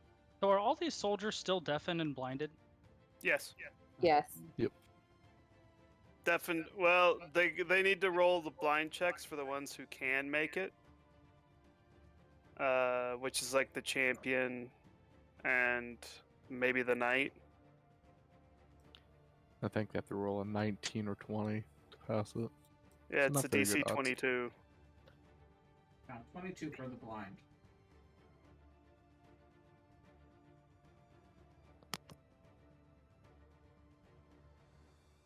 They're just straight deafened for 5 minutes. So Okay. Really It loud me? thunderstorm. it you. All right, so since the wind wall's not going to help, I'm going to move up 30 feet. And I'm going to take another shot at the Gatling gun on the left. Okay. I am not going On the Gatling gun or the people the, wielding the pe- Gatling gun? the Sure. people wielding it. I am not going to use sharpshooter. Okay. Fuck. Bummer. Oh wait. Do I have something for this? I might have something for this.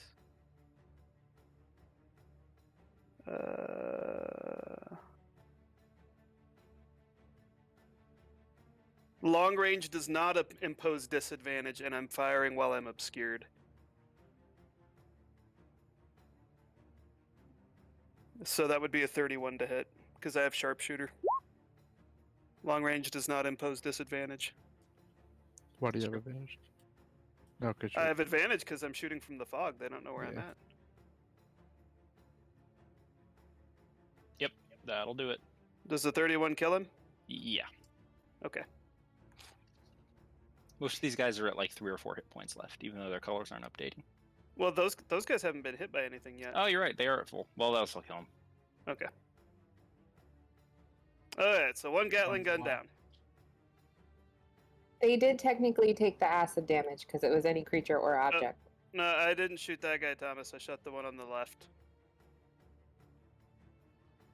No, the left Gatling. Oh, gun. that guy. I see. The other left. Yeah, totally disable one of them. Is the idea. Rogar. Well, since grappling didn't work, I'm going to recklessly attack him. Well, there you go. Isn't he incapacitated? Do you have to Yep. recklessly attack? These Yeah, are at he- advantage anyways. Well, no, incapacitated doesn't mean advantage. It means he cannot take actions or reactions. Oh, That's okay. it. It's not stunned. That's how it differentiates between Cannot stunned and take actions incapacitated. and reactions. That's Well, those just- both hit, so that's 23, 27, plus 27, 54 damage. 20 of it's radiant, if that makes any difference. And yeah, that'll be it. All right, Boots. I get to call down 6 lightning strikes. So I mean, obviously one is gonna be on this guy. What's the radius Um, on them? What's the radius? There's no radius. Oh, it's just attacks. Like Yeah. single target. Yeah. So We'll just say you killed 5 guys. You call 6 bull. I didn't tell you who. I get to choose, buddy. Don't you take this from me. All right. My bad. Because it can be any person or object. So I would also destroy the Gatling carts. Well, you would attack them. Yeah, well, that's what I mean. I would attack the Gatling carts. Sure. So that would be 2 of them. So that's then this 3 guy would be total. 3. Let's So see. we're Who 4. else? Who else am I specifically mad at? Let's do the champion. 5. There's the I don't know. There's the knight. Where is Yeah, that guy. So Good that's luck 6, right? shopping. No, that was 5. Because it was Cool. 1, 2, 3, 4, 5. So I still get 1 more. I'm gonna say, let's see, which guy specifically do I just say fuck you to? That one. Okay. So I don't think they have to make a dex save. Well, if they're blind, they have disadvantage. So he He- passes. Wait, he's incapacitated though. Does he have disadvantage because of being incapacitated? Nope. The only Nope. it says it can't take actions or reactions. That's it. -3. Dex save.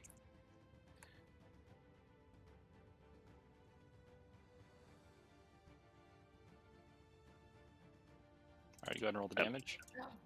Oh, wait a minute. This is important. Because I forgot to do this.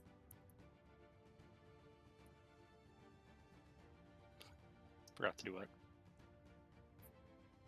Omen.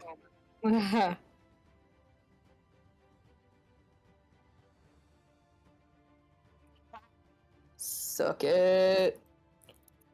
Okay, roll the damage. Nope. He actually has a 15. Okay.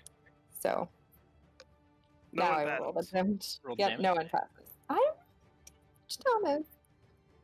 32. Oh, sheesh.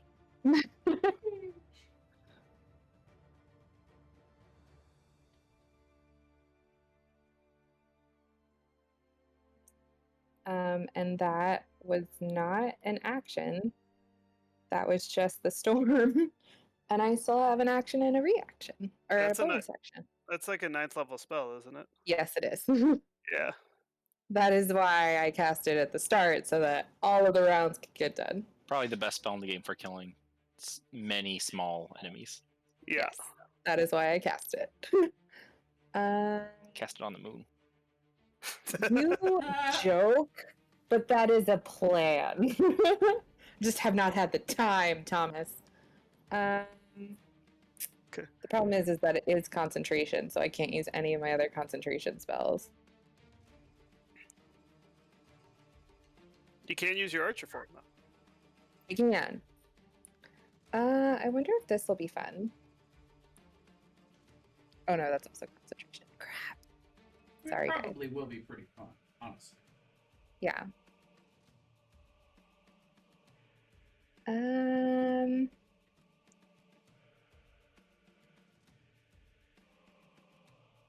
Did you target one of? right. Sorry. Did you target one of the soldiers at the Gatling cart, Nicole? The one on the right? Yes, I targeted this guy. Okay. Oh, I thought you were targeting the actual cart. I did. Shit. I targeted the cart. I targeted each cart. I Oh, okay. targeted the champion, the knight, Nordak, and then I had one other person, so just that random guy. Gotcha. I like had to just pick one person. Or roll. And then I'm gonna do and then I'll do a guiding bolt on Mr. Dragon Slayer.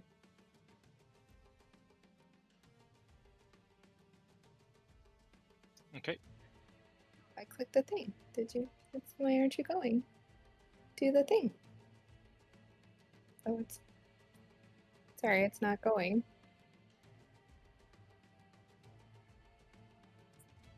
All right, one sec. Let me refresh for some reason. Oh, because I didn't click which level I wanted to cast it at. And this is 30. on the Dragon Slayer? Yes. And then I will still cast my archer form. Okay, he will legendary action to retaliate. How dare he? Isn't he still can't. incapacitated? Oh, he's still incapacitated. Never mind. That's action's a reaction. I don't know if legendary action counts as an It action. is a reaction. Says as a reaction, yeah. And he cannot use it if it says that. No Oops. actions, no reactions. Sorry, I've closed my character sheet because I thought I was fucking up, but it was just me not realizing I had to click what level I was casting it at. That's fine. 27? Yep. For 13 radiant. As it hits him, he drops to one knee for a second, and he gets this wild look in his eyes, and you see his eyes grow bright blue.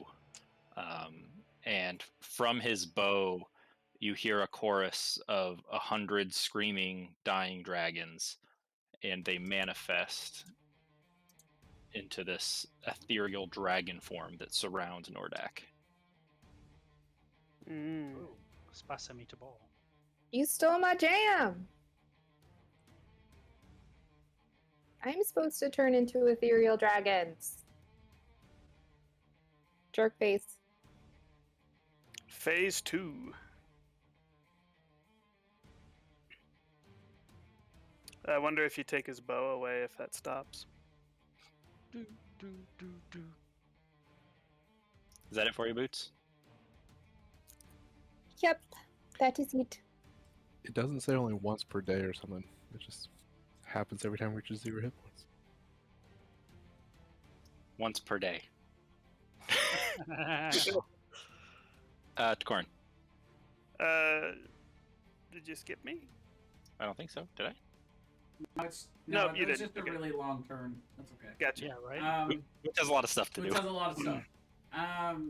So am I able to duck back into the portal before it closes, or is it closed before my turn starts?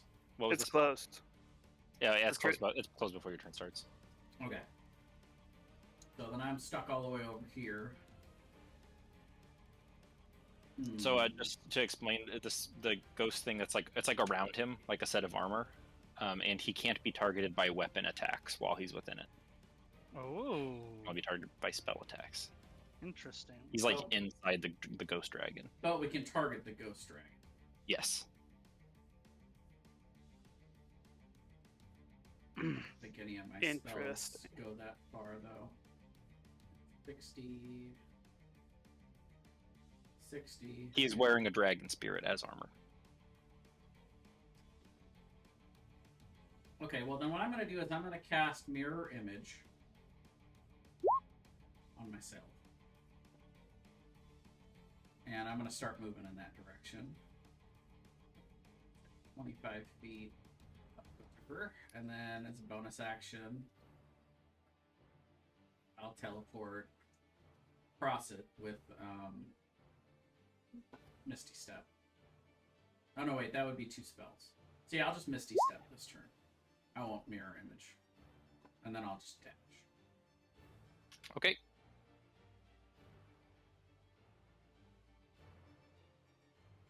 Paw misses another cannon shot. The trees. They attack! No? Hopefully not me. That's not what they're doing?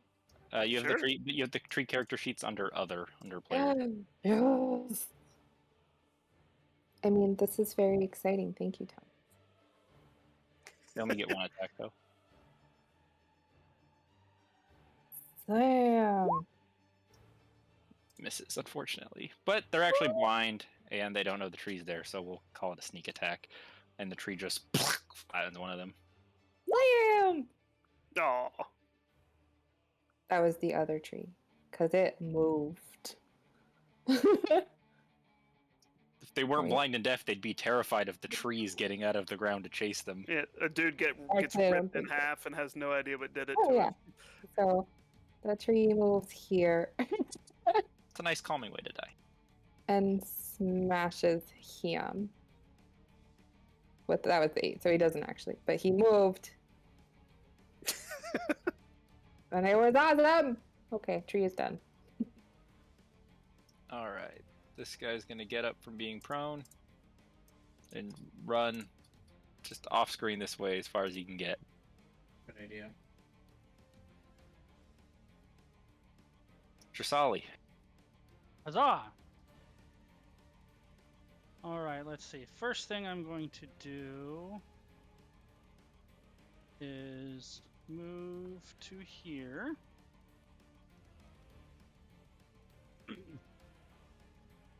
Then I am going to use a bonus action to activate my blade song. And then as part of my, or after activating my blade song, I will use my armor's free action to cast mirror image. And then for my action, I will cast Psychic Lance on him again.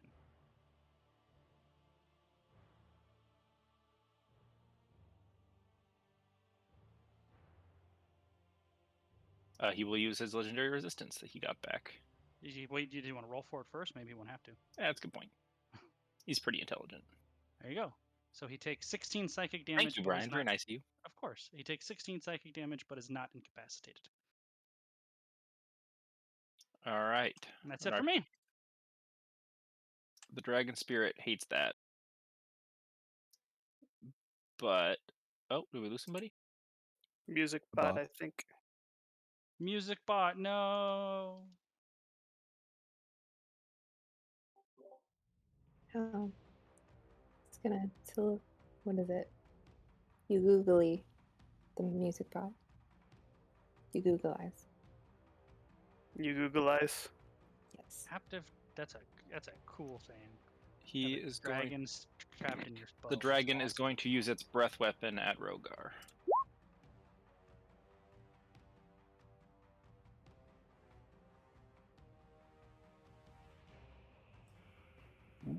And hit boots too. It's not within 30 feet. Oh, just out of range. Yep. Oof.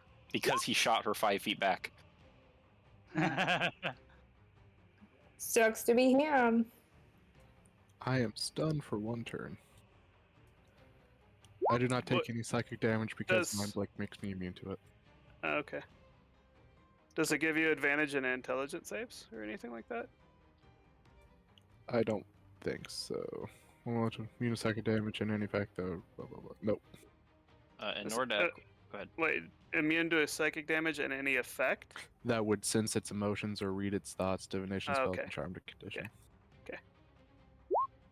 Nordak pulls out his bow and 4 spear-like arrows, puts them all into the bow at the same time, and is going to shoot them towards Jarsali and her mirror images. So 1. Is he at disadvantage? 2. For what? For being in melee? No, he has Okay. What's it called? It's not sniper. Yeah, I know what you're talking. So we have to make the 4 attacks and then roll to see if it goes Oh, on. expert. Right. So That's what he would need. No, there's another feat that basically does the same thing for So bows. Wow, only a plus 16 to hit.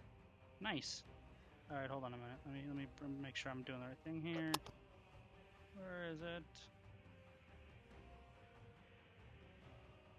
There it is. Well, I think the natural one always misses no matter If what. you have 3 duplicates, you must roll a 6 or higher. Okay, so on the first one... I think the first one just straight up misses because it's a natural 1. Correct. So that one doesn't matter because it won't miss it. So second one... On Hits. a 3, if That hits roll you. 3 right. So a 27 would hit me, but I will use my reaction to cast shield. Okay. Then the second one roll. And it won't hit me. Second one will hit an image, so 1 image dead. And the third one. And third one will also hit an image, 2 images dead. Okay. And that's it all. This Gatling card's still up. It's gonna fire in Kryn's general direction. Okay. Shoot him! Shoot him! 20. Nope. Nope. 21. All right.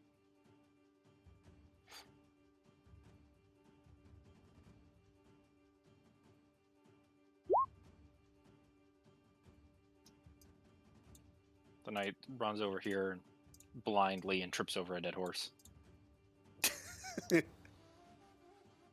Grin. I will move forward 30 feet. And I will shoot at the last remaining gun cart dude without sharpshooter.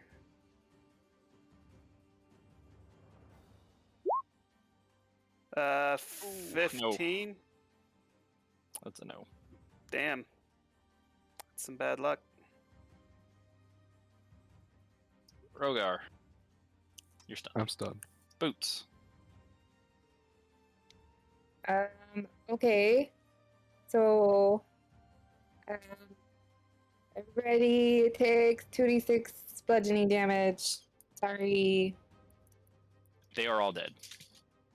That was kind of why I kept it. Ooh, 11. That's actually a lot, including myself, by the way. I am also taking 2d6. So that is Rogar, Nordak, Drasali, everybody. Are we able to qualify Boots as just like a mass murderer? Because he just killed like literally like 40 people. I mean, It's murder in the context of a war battle. Right, I was about to say, if you would count the guy who dropped the bomb on Hiroshima as a murderer, then sure. Yes. I Yeah. mean, he was as much a weapon as the bomb, though, right? Like, Yeah, Boots is a weapon. I agree. You're gonna have to make a con save too, Nicole. That is true. Would that destroy Drasali's last mirror image? That's a great It's not a question. save or anything. It just happens. It's just yeah, I don't know everybody. how AoE damage works with images. Let's see if it says anything. Hmm. So, the creature is unaffected by itself. It can't see if it relies on other senses other than sight. Oh, he has blind sight, right? Yeah. Then he is not affected by the mirror images at all. Oh. He Well, just then- attacks you. But Oh, you yeah. shielded, so those don't hit you. All of those would miss because of the shield, yes. And that's good, not metagaming, because Drasali wouldn't know he has blind sight. That's true. Yep. Until probably then. She's like, what the fuck? Yeah, no, so all of my images would still be up, actually, because he would just ignore them. Sure, Yeah, they're attack. irrelevant, but they're still there. Right. All right, let me read on the mirror image thing. It does say if an No. attack hits a duplicate, the duplicate is destroyed. I don't know if that. An attack, not just Right. damage, but an attack. So he So- would never attack the duplicate because he sees through them, and the attack wouldn't have happened. So they're still there, and he's ignoring them. And I'm like, what the shit? But now we're just But is Well- Storm of Vengeance yeah, considered the an storm attack? is the question. No, I don't think so. Well, It's it not- dropped anyway. So a spell's not an attack. You don't I- have Warcaster? I don't. And you know what's funny is I almost switched to my dragon form, which would have given me a 10 anyway, and I would have been fine. Well, you get what you needed out of the spell. I was gonna say, well, actually, that was something I was almost gonna drop it at the start of my turn anyway, like after it did its like next round of things. But the next round says ranged weapon attacks in the area are impossible. Oh, that would have made me sad. It would have made you sad, but it would have made him worse because Yeah, he that's has true. the bow. Did the storm just drop? Yeah, Yes. it did. Okay, that's good. That tells me what I'm going to do on my turn. But literally everybody just died. And everybody sees all the carnage. We're like, oh my god, This dude. one knight who's still alive, surrounded by bodies. But Yeah, you're- then he is you're hearing it. Blinded, prone after tripping over a dead horse. He is deafened. Sorry. But it's okay. I got Names of his comrades. a lot out of Storm of Vengeance. I'm fine with that. Yeah, you did. Plus now I can do other concentration spells, which is great. Because I haven't been able to. So I will drop a 5th level Moonbeam on top of him. That'll hit him and the dragon. Perfect. Yeah.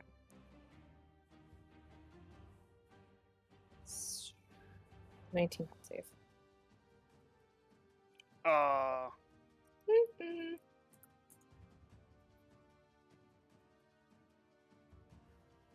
He fails. Hate to point this out, but you're not within 30 feet of him. Oh, then I would have moved.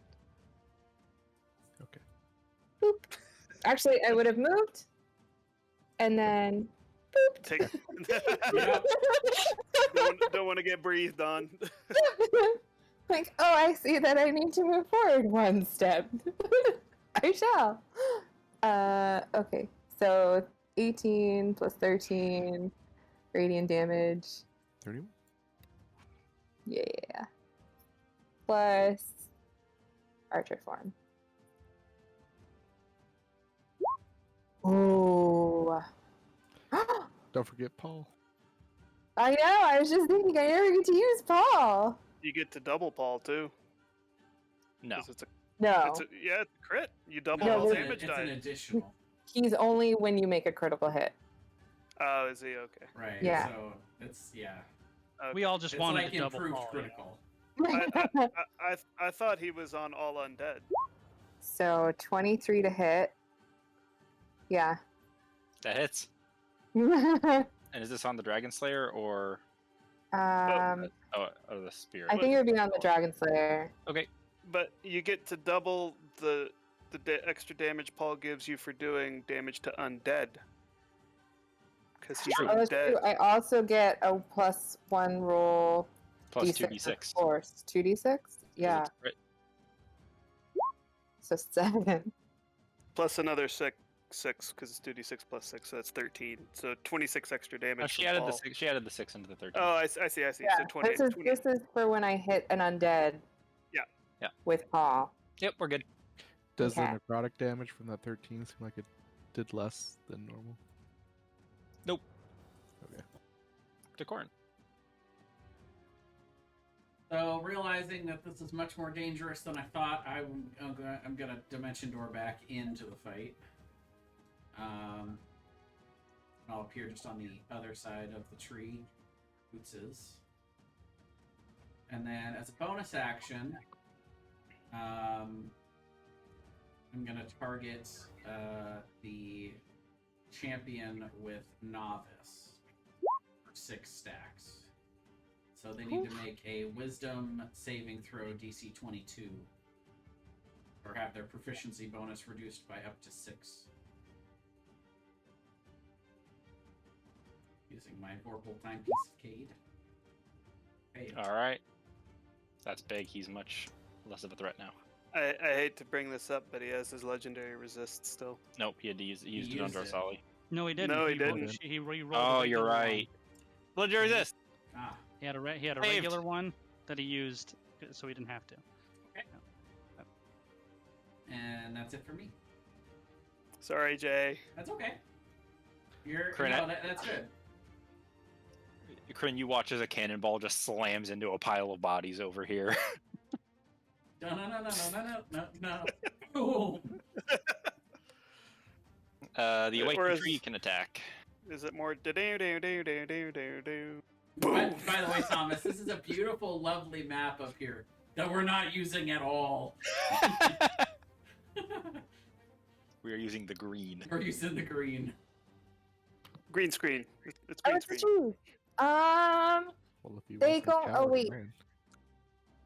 man. So this guy is just gonna amble over this way. And this buddy is gonna amble over this way. And then these two are gonna hit these people. Yep, attack rolls. Yeah. Sorry. You're fine. Like I don't know if you've ever had just like a lot of things going on and you're like just trying to manage them all. I don't know. That's never happened to me. That's That hits. 20. That hits. I Two don't more know. guys get ripped in Yeah. half by trees. Here, this guy, he's like, Billy! Steven, where'd you go? Oh, that's how I roll it. 15 and 19. You Damn. can't see its fog. These trees You are just- like. He's getting sprayed with gore splatter from just like who knows where because he's blind. Is it raining? Some of it made it into his mouth. It's like, oh my god, is that blood? Billy, is that you? Dressali. Tastes like Billy. I will Oh, God. cast a Psychic Lance at him. We're terrible people. Continue to barrage his psyche. He passes, so he does take 13 psychic damage. Guys, I think the Cold War is over. And that's it for me. The spirit will fly 60 feet up. With him in it. Uh-oh. I don't like that. Yeah, he's still in it. Okay. I will not make an attack of opportunity. Could you still grapple him? Actually, it would attack first and then fly up. So it'll make... It'll make its attack at Jarsali. Okay, now does this thing have blind sight? Let me see.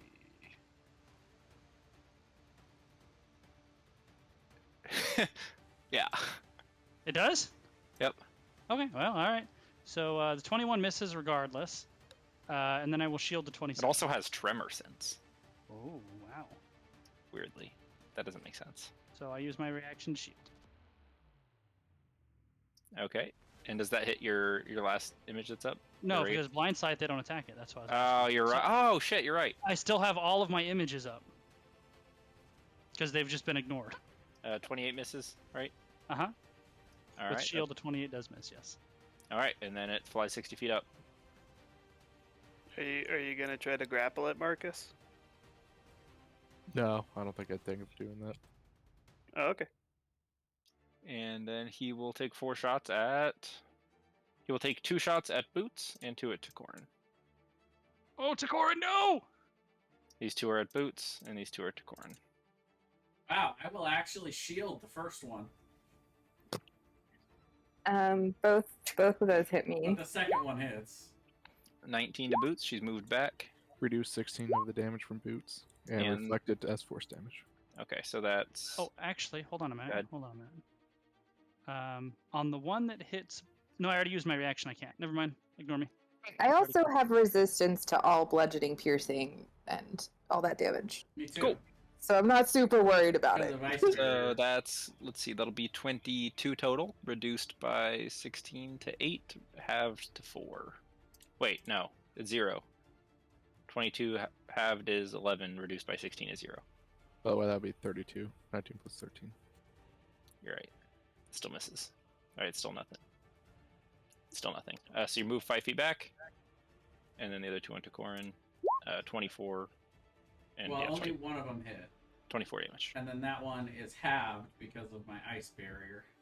Sure. Which, yeah. I have 14 temporary hit points, so that... And I get moved back 5 feet.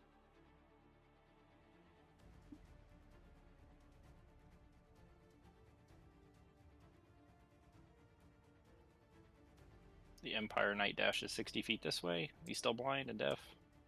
Just runs past He yourself. runs between Rogar and Jarsali. Bye. Look I at am each other out of confused. here. You know, if he gets away, he can be the one that tells the story. What happened? I don't know. I was blind. Oh, well, that's a good point. But once I could see, it was bad. It was Craig? very bad. Oh, I'm gonna move forward 30 feet, and then I'm going to shoot at the dragon spirit. Yeah, I'm gonna use sharpshooter. Sorry, I didn't mean to check it.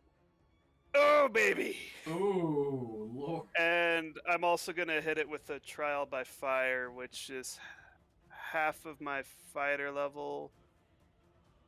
So that would 73. be 8 extra fire damage. So 81. 18 plus. So that's 68 plus 13 is 81. Yep. Did I? 81 Math, damage. It seems to like flicker out of existence and destabilize for a moment, but it's hanging in there. Okay. I'm glad I went sharpshooter with that. That's it for me. Rogar. He's 60 feet in the air? Yes. Alright. I'm gonna sigh. Walk over to this guy, recklessly attack him twice. Actually, I don't have to recklessly attack. It's probably... It's not damage, no matter Blinded what, and right? deaf. Fine, I'll slaughter the minion. And this is non-lethal damage. 31-24? Yeah. He has 70 hit points left, so he's still hanging in there. 54. Yeah. And then I will move back over this direction, so I'm within 30 feet of the Corin of Boots. Hey. That's it. Hey. All right, Boots. Okay, I am going to guiding. Well, actually, he is still in Moonbeam, by the way. So, did Oh he yeah, take? he needs Did he to make take a con Moonbeam save. damage? Yeah, on his turn. I forgot about that. So 16 passes, 16 fails, 23 passes. So he takes half damage. Also, did you make your con save for Moonbeam? I didn't. When did she take damage? Oh, she did take damage. Yeah, You but should she have. took damage. you took like 4. She took Oh wait, no, you Oh, I took no took damage. damage. So yeah, I'm good. You would have Um, taken damage. It was 32 minus 16 for mine, half to 8. No, What no, would it no. 32 half to 16, half to reduced by 16, which you 16. reduced. Yeah. Oh, okay. Never mind. Okay, so I'm not making a con save. No, you're fine. Okay, so What he's would be- still. Yep.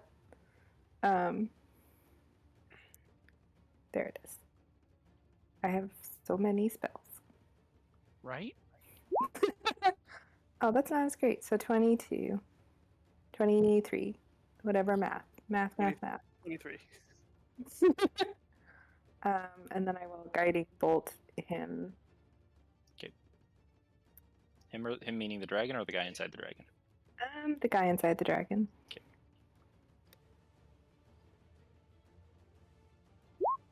Well, Nope. that definitely misses.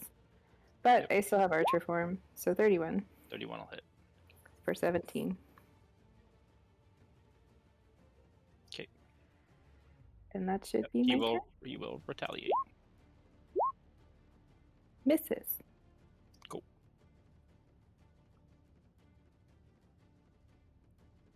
I would have yelled at Pa, like, you can stop shooting the cannon now. Well, it actually would be my turn. Or no, I would have done that you're on right. my turn. But oh yeah, Jay's turn. He could hit the dragon with that roll. That would have been hilarious. We'll keep it for next. We'll keep it for his turn. Remember when Jeremy's character got hit by a cannonball that a giant threw at I'm him? gonna cast Yeah. Blade. Funny. I'm gonna cast Blade of Disaster Oof. next to the dragon. I want to attack the dragon with it. So I get 2 melee spell attacks when I summon it. I love this spell. It's basically just souped up spiritual weapon. Yep. I don't have Blade of Disaster on here. That's weird. You can just make a spell attack for any spell. That's a spell attack thing. That's not an AoE thing, right? Mm-hmm. Yeah. 18 and 29. Both hit. Okay. So that is 4d12 force damage for each one. So 8d12. 63. Woo! And then I will cast on it as an action. I'm gonna cast Toll the Dead. So the dragon gets to make a Wisdom save. God damn, Jay. The 88 damage? The dragon spirit is like flickering in and out of existence, and you see he's like half falling, half rising up at the same time. He's like basically clipping through the dragon currently, because Okay. it's losing its potency to exist.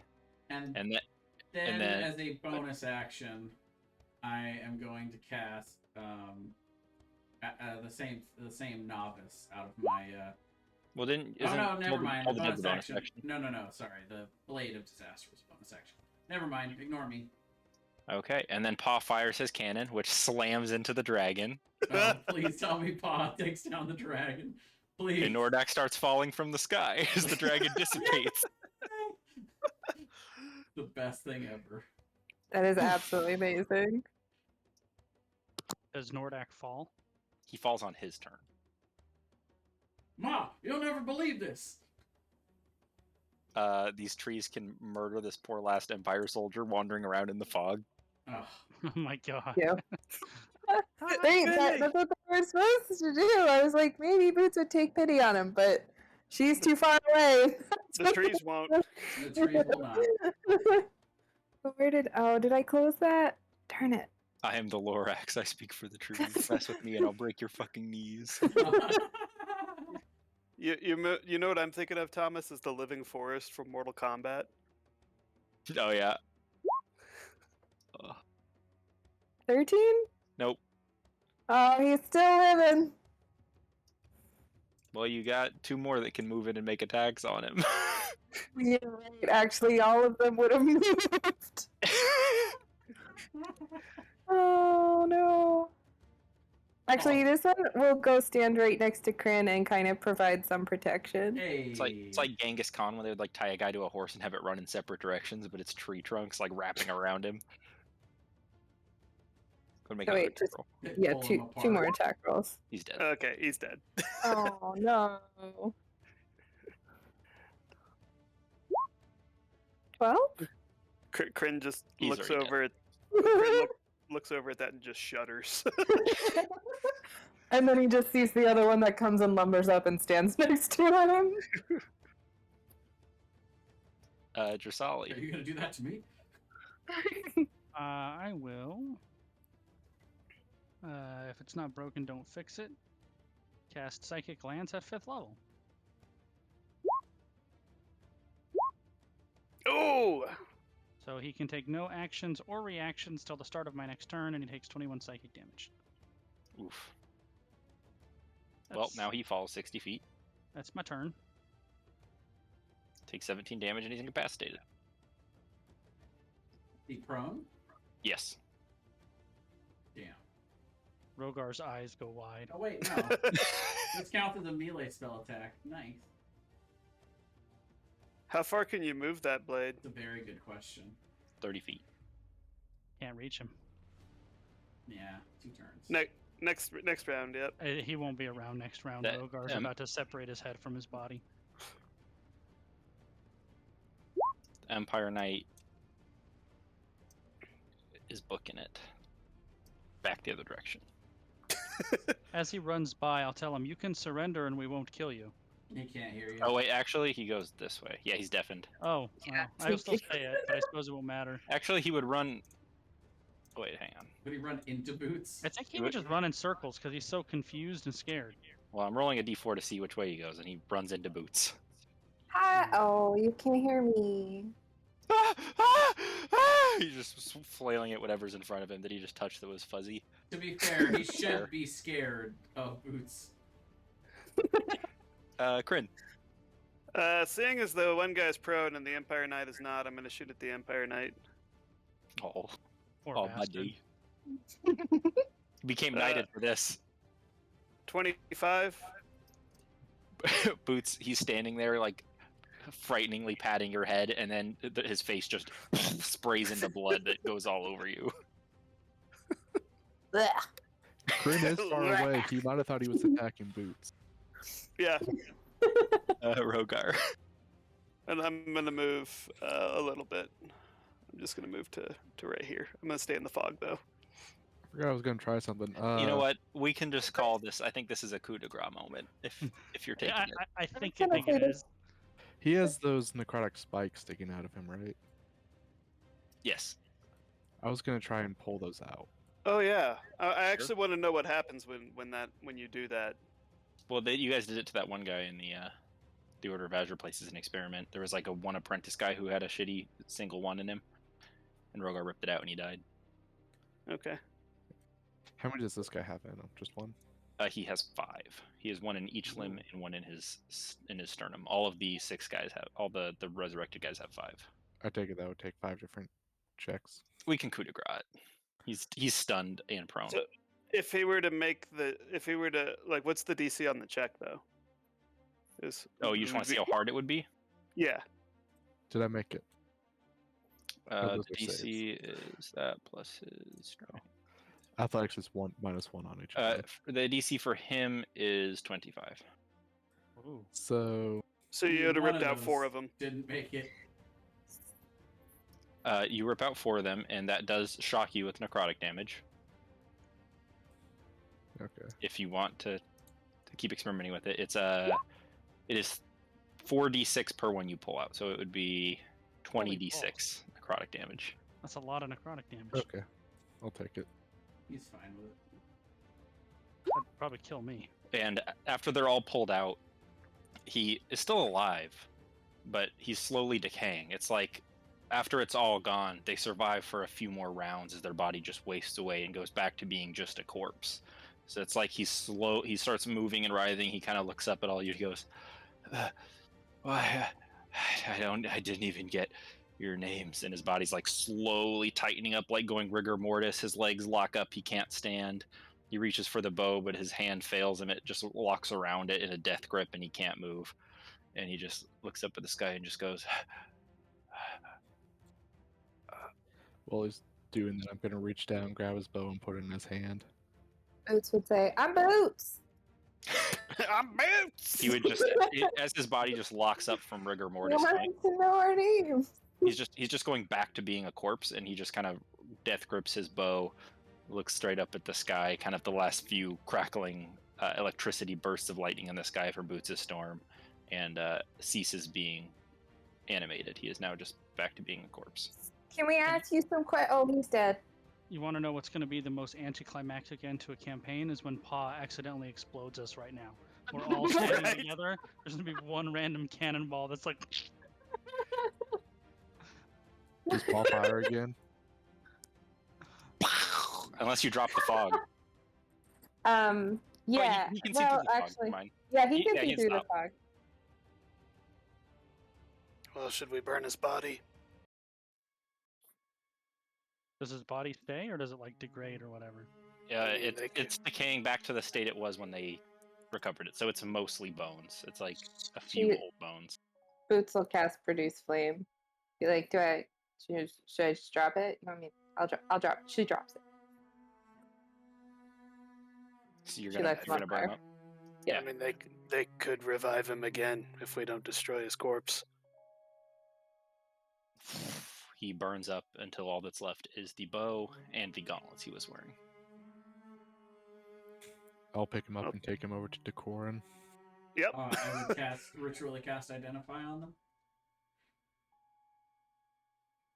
And then while he does that, I'm gonna start picking up all these bodies and putting them all in a central location.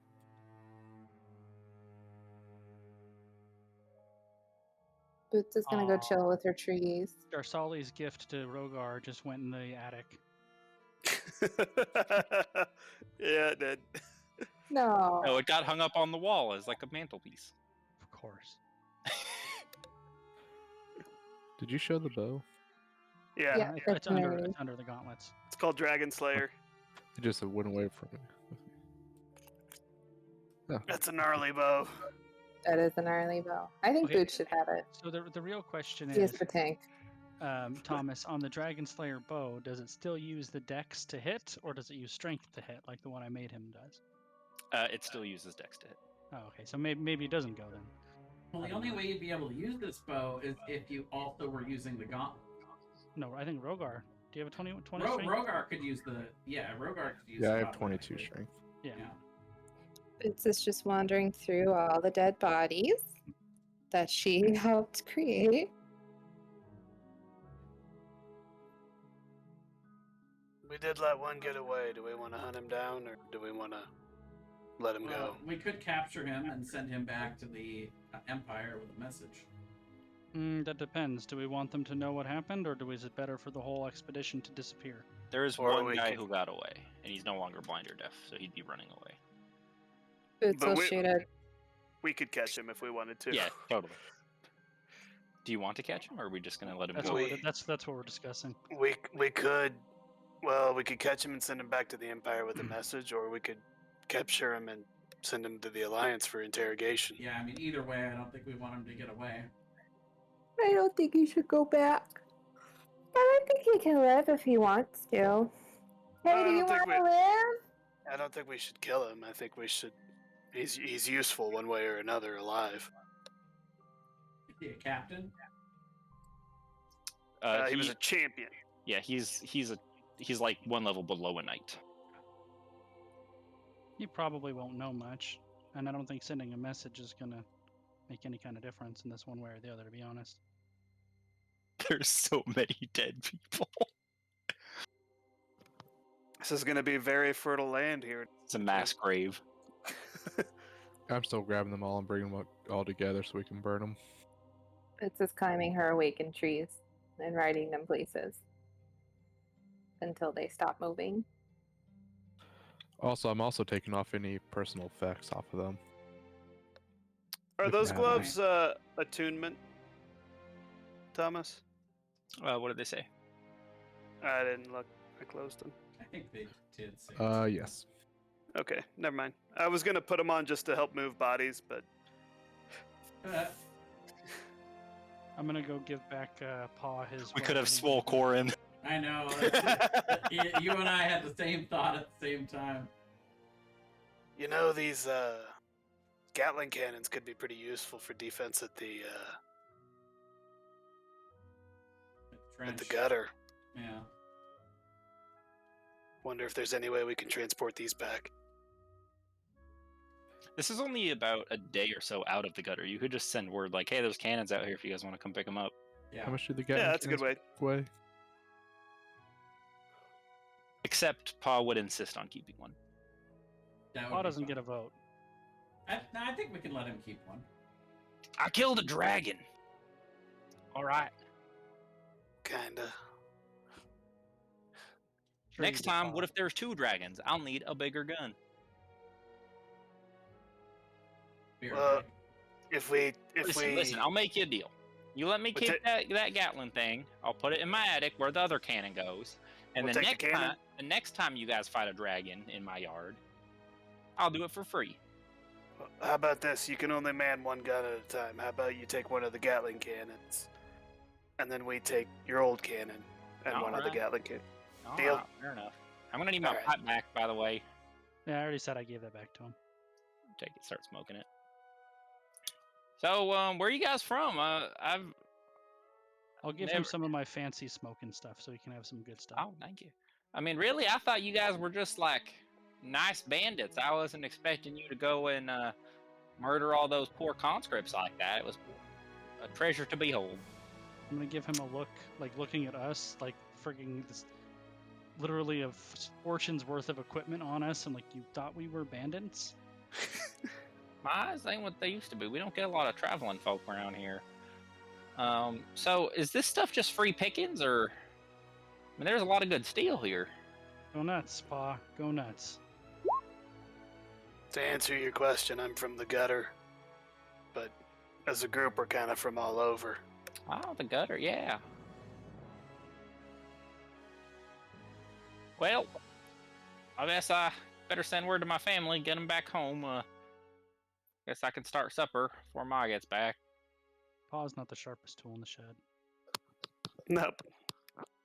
And if you guys are gonna like leave the armor and stuff and all the weapons and stuff, the gutter guys will come collect all of that with the Gatling cannons. I mean, there's like tons of suits of armor and guns here. Yeah, absolutely. To Corin, you've got spell slots to send him a message, don't you? Sure, well, I could too. I think he said he'll be Ah, back. Yeah, Either one. I'm Yeah, sure you, either one. you of could them. message Tobias or Winnie or any of the other contacts there. There's 2 princes of Essere there.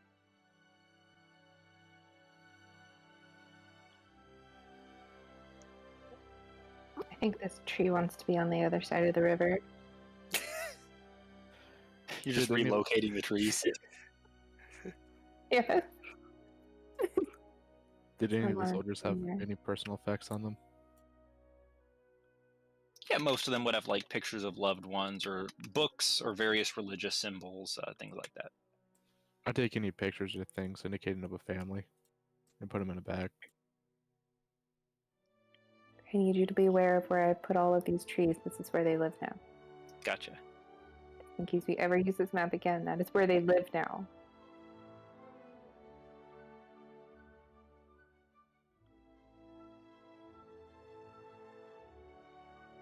I miss playing Boots.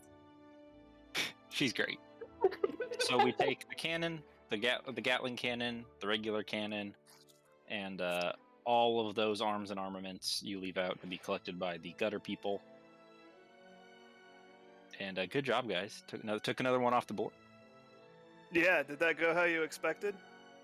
Pretty close. I knew that the first few were going to be easier until they start getting wise that they're getting picked off. Mm-hmm. And Go for Helbram next then. I think even by himself, Nordak is a little dicey, and I think if you ended up in a room with like 3 or 4 Nordaks with all the other guys, it'd be a big problem. But for now, we're still testing the waters, and it went very well for you guys. You did a very good job of strategizing and using your AoE to maximal effect. I can't believe Pa lived. I wasn't expecting the fog. I'm really glad that I actually hit the mage before he could dispel anything. That would have been dicier if the Gatling guns had free reign. Yeah, I like that Boots is very big on AoEs. It's a fun thing to do. You and Takorin basically handled all of the chaff in that fight.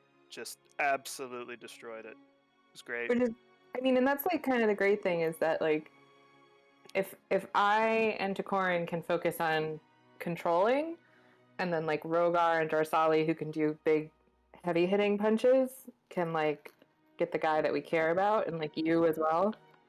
It helps. I can pick off priority targets from range. Yeah. It's pretty balanced, weirdly enough, for like a group that we just totally created randomly. Yeah. Plan? There was no plan. The plan was to win, and we did. And we did. I'll take. Did Nordak have any kind of token on him to indicate who he was, other than his bow? In his pocket, he had a collection of 16 different dragon scales, each of a different kind. But nothing that would like necessarily identify him as. I mean, you have his bow. Okay. Would I think if I welded the dragon scales onto my shield, that would give me any sort of extra protection? There's not enough for that. They're only like potato chip size. It would be a And they are very old and rotten. Yeah, they're gross. We don't even want them. Well, they're not like gross. They're just like they're becoming frail, brittle. I'll say. You know what we could do? We could true res the dragons and then convince them to be on our side. And then Boots can be the Boots version of Daenerys Stormborn. Do not give her this idea. That's a way to go. I don't know if that's a good or bad idea. I think it's a terrible idea. It's an amazing idea. Unfortunately, the dragons have been dead for More than 200 years. Actually, let me see. True res doesn't care. No, a creature that has been dead for no longer than 200 years. True res? Yep. Yeah. I am reading it. They've been dead for like 10,000 years. Okay. Yeah. Plus, it costs 25,000 gold pieces per Yeah. for true res. That's a lot of gold pieces. I mean, it would be for a dragon, which would be worthwhile, but also like it's a lot of gold pieces. But also, it's a dragon. It may not want to be our friend. The dragons in this world are mostly known for being real shitty. Yeah. But Boots is adorable. That's true. It's a I very think good it's worth point. the risk. One of the only nice dragons is in the Emperor's crown. As far as we know, he's nice. As far as you know, it's nice. It's all relative, you know. Well, are we gonna pop back to the Alliance? I believe so. We've got Alright. some supplies to ship. And we can inform them of the fall of Nordak the Dragon Slayer. Yep.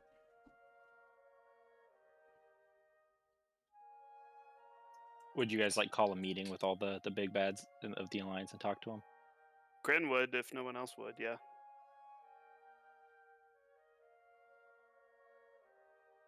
He would just get in front of him and say, the Vanguard has been destroyed. One guy got away, but... He's traumatized for life. Nordak is dead.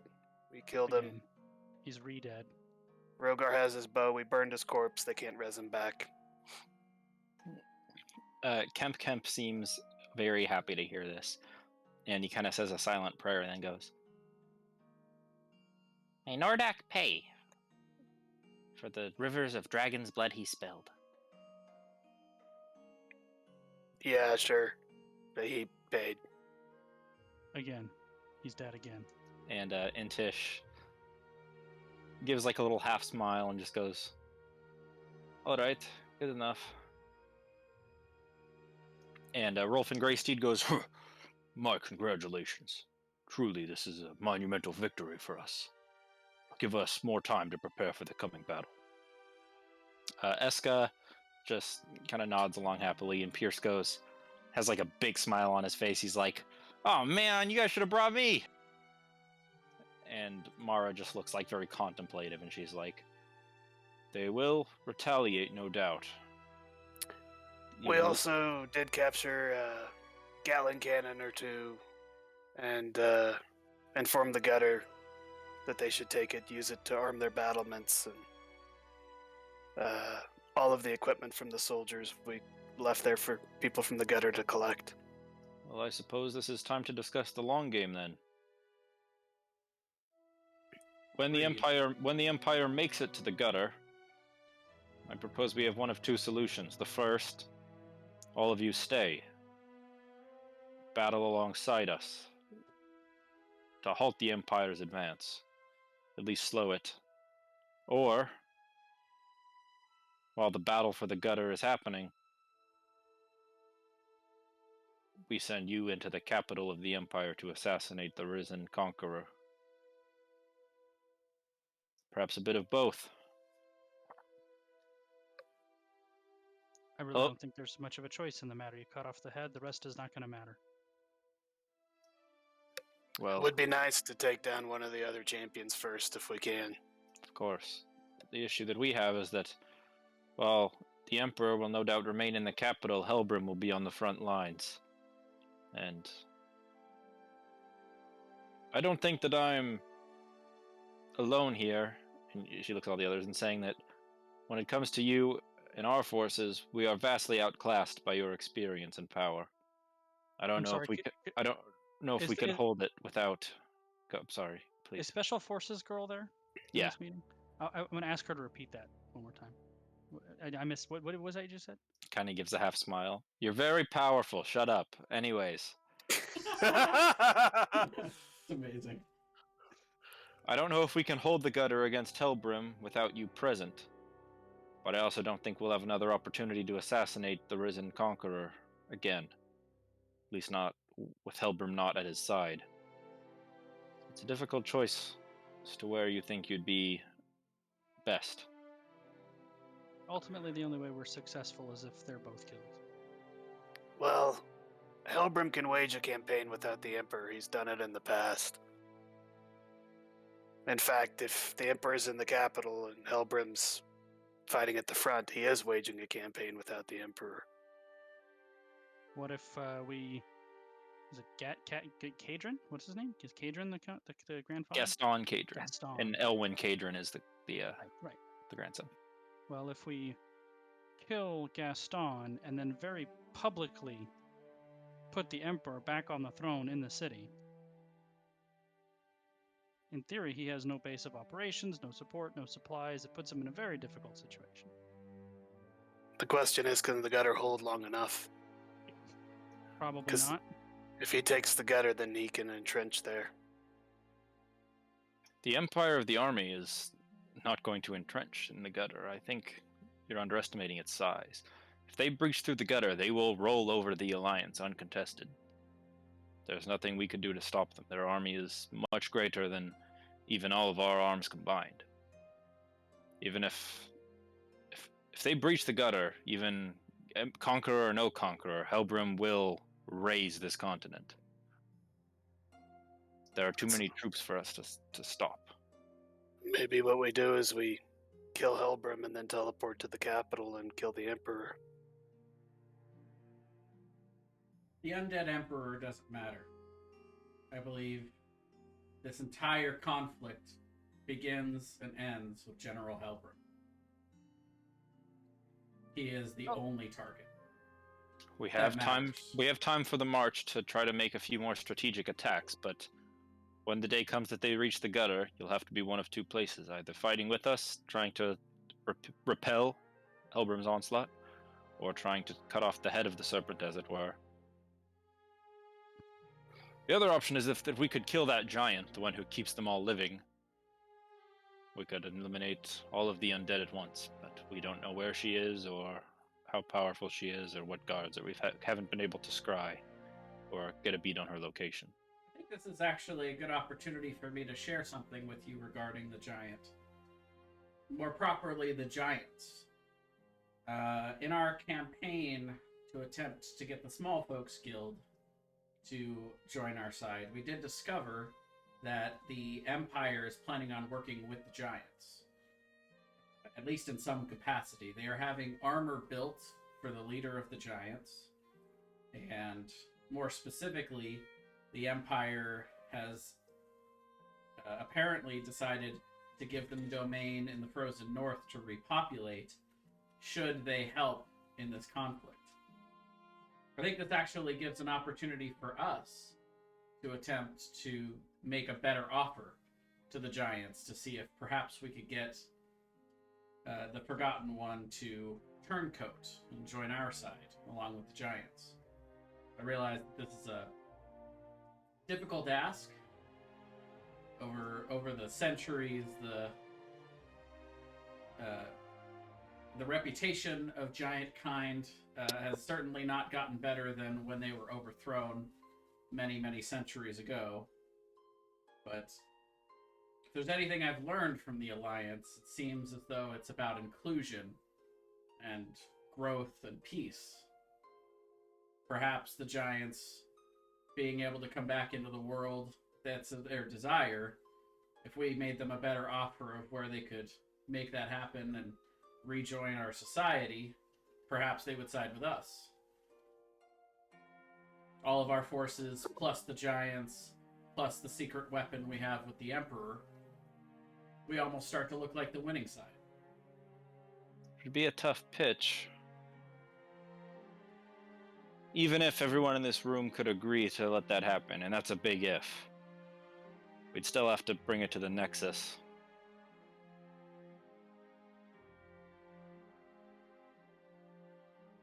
That was well pitched, Jay. You made a compelling argument.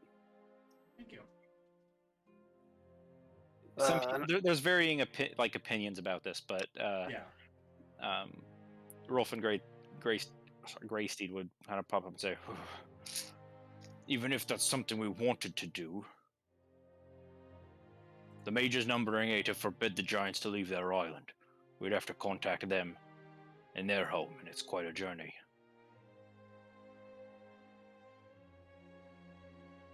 Even logistically, it doesn't even sound possible within the time constraints that we have. They are at the Cardinal Nexus. The mages numbering 8 are kind of like the Avengers, but like wizards. Could we teleport to them? Teleportation to the Nexus is impossible.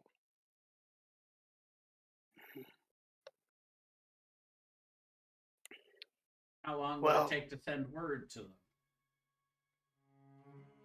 Well, many people send word to them to help with famines and wars and things, but they rarely reply. They mostly sit and muck about with books and writings. I don't know if we would get a response. I wonder how they would react to knowing that the Empire is planning on allowing the giants back into the world. Might be worth a shot. Should we vote on it? Regardless, though, I think Tokorin is right. Everything is secondary to Helgrim, and selfishly, I just want to kill him. You just want to kill him. I've wanted that guy's blood for years. Speaking of long-term, I've been trying to kill Helbrim longer than you two have been around. Is that what Inter says? Speaking of long-term plans, do we believe that there's any sense in attempting to parlay with the Empire? Not really. No, I don't think so. Definitely not. You guys are crazy. Another thought I had to get rid of one of the champions is, Antish, you suggested yourself as potentially being bait once upon a time. We're about to send a convoy of goods to the gutter. If you made it public and well known so that any Empire spies knew that you were overseeing this personally and on the flight, you might present a target that's too hard to resist for their assassin. Might be worth a try, but I think that once they find out that Nordak's dead, I expect a much larger retaliation. I don't think they'll be picking up convoys. I think we can expect a big attack somewhere with a lot of bodies. I don't think they're looking to pick people off. I think they're looking to send a message. That's just my humble opinion. I want to insight check her, just not questioning whether she believes that, but does her logic track, and does she know what the fuck she's talking about?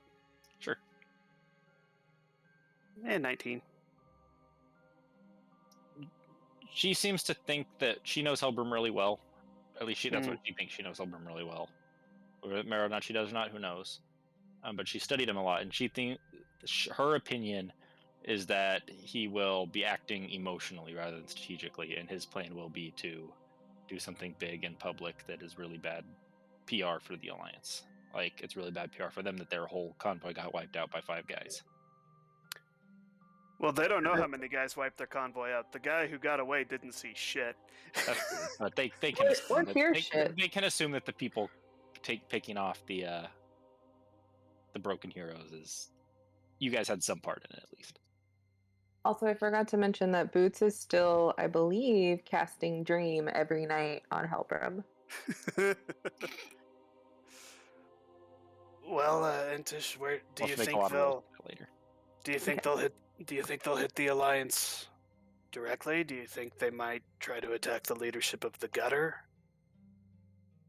I don't know. I expect that we all have a target on our back, and pretty soon someone's going to come to collect.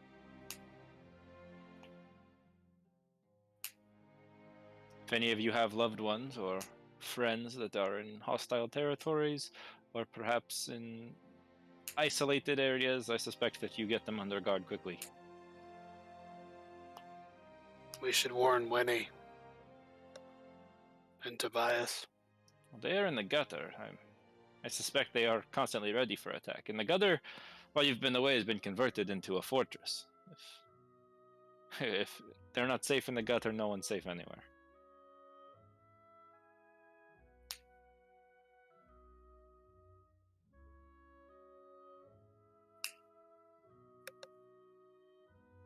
I guess we just have to be on alert.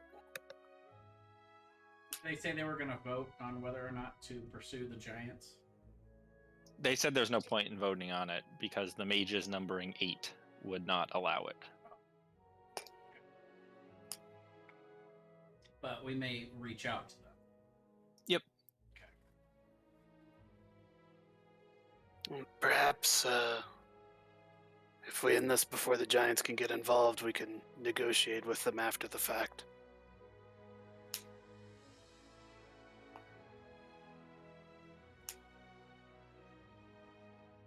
The only other potential ally I can think of is a great wolf that we recently saved. Great wolves can probably take care of themselves.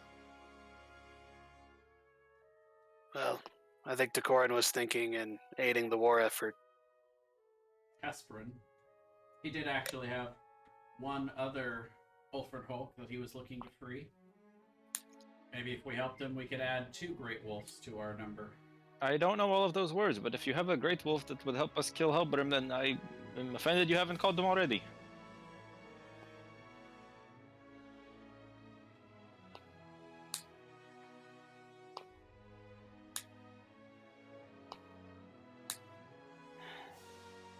It might help us, we don't know.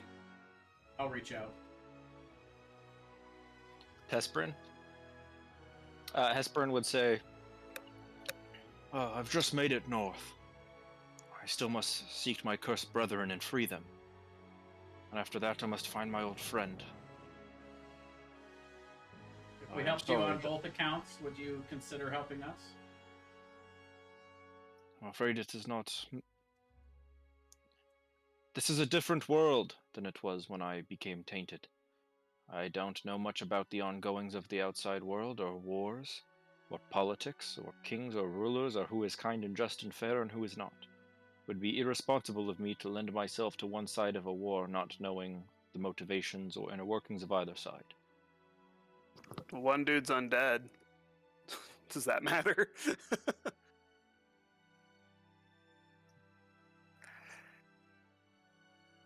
You can't talk to him. Only I know. talk to him. I know. Yeah. We'll work on that later.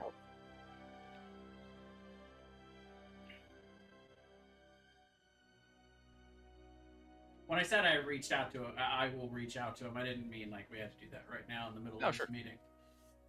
Yeah, we can do it later. Having a side conversation while we're all in like a war council, like Tokarin, please. Get Get off off your the cell phone. Get off the phone. Hey, yo, Hesperia, what's up? What? Nothing. You're Just where? Listening to some morons talk about You sound stuff. like you're in the I middle don't of a blizzard. Hang on, let me take you off speaker.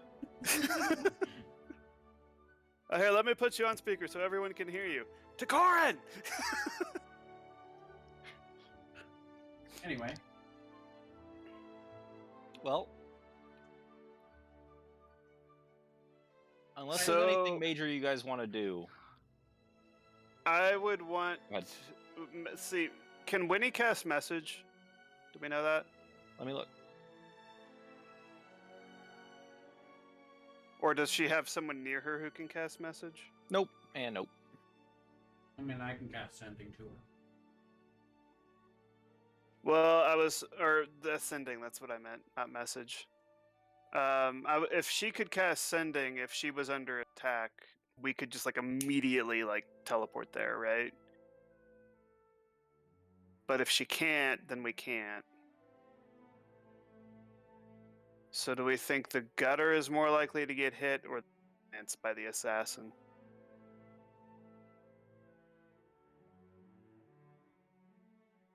We can't really predict it. No. We don't have any information. And we tried scrying on that person and we couldn't, so. Yeah, people that they might try to hit, anybody in the Alliance Council, anybody in SRA, Nadali, Armsbreaster, Sage, the Emperor, anybody that they think might personally be offensive to you guys if they were to hurt them. Or any of us. I don't think they know about Tobias. I don't know how they could know about Tobias. I'm not worried about my village. It's so far away. And yeah, I agree with that. That wouldn't gain them anything in the People immediate, on the moon are probably safe. unfortunately. I think we have a lot more people here in this area that we need to protect. Between the Emperor, all the Alliance Council. I can't remember. Armsbreaster and Sage went to SRA, right? That's where they were staying, I think. Yes. And I think so. Nadali's still in the Alliance. Okay. So there's definitely people in SRA that can cast message if shit goes tits up. There. So do we just kind of hang out for a couple days and see if the assassin shows up, or what do we do here? We should start a campaign that there are very important people on the moon. We have to protect the Moonanites. Whisper campaign. Yeah, the moon is so important. I hope nobody ever attacks it and kills people. They've got to develop space travel. The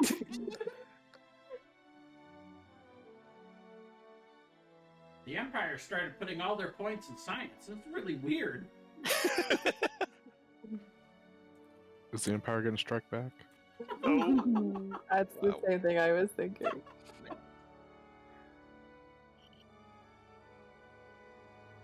So I just need to know what the plan is for next session.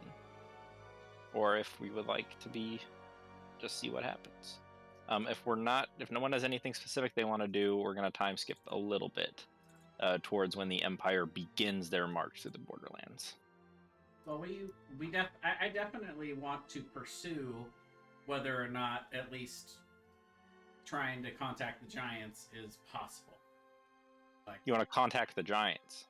well, and contacting the Cardinal Nexus to see what their opinions are on all this. But yeah, I mean, last we contacted Illinois the Lost, they said that the Empire was planning on giving them the North. So we would need to know if we can outbid them on that to try to get them to our side, or if the Cardinal Nexus is aware that has the Cardinal Nexus given the Empire permission to do that, like. Or whether the or not mages the numbering Empire's... 8 might actually side with us if they think they're trying to go around them to contact the Giants and, work with them. Or if the Empire is lying about giving Earth. The Cardinal Nexus might, if they're that opposed to Giants being reintegrated into the world, they might even be offended that they're working with Illinois the Lost as one of the council members in the Cadron Empire. Yeah. Because she's been added to the council. It's not exactly a secret. They're making it public. You're telling me 8 of the most powerful mages in the world don't know about that? Or maybe the Empire's already gone through them. Maybe. So how are we going to try to contact them? Are we like sending letters or envoys or what? How would they normally contact? They would just send a guy over there. Could you cast sending at them? I would have to know one of them. You could TP a guy to the Bay of Feathers if you wanted and have him ship off from there. But... 6 weeks? 8 weeks? And then you have to come back. Does anyone in the Alliance know any of their names? Can I try to do research? They would know their names. They're like public figures. Okay. Well, if you know their name, you can cast sending. Then, yeah, can I cast sending to them? Is that all you need, the name? Yeah. It says you need to be familiar. Darn it, I closed my sheet. I'll have you make a history check. Oh, I'm good at those. And we'll see how well you But I know still them. need my sheet to open. And it won't.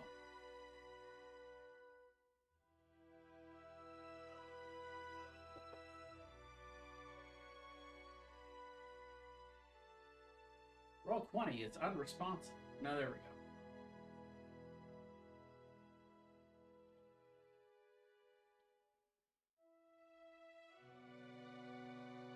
Just for funsies, I'll skill empowerment myself, so this will be +6. 22.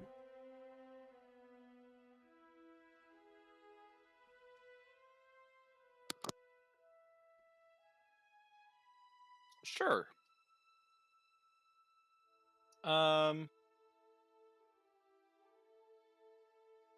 It's kind of hard to separate between them. They don't really ever leave their offices, at least publicly. So it's really hard to like know what's true about them and what's fiction.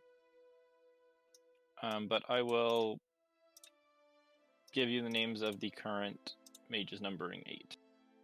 All right.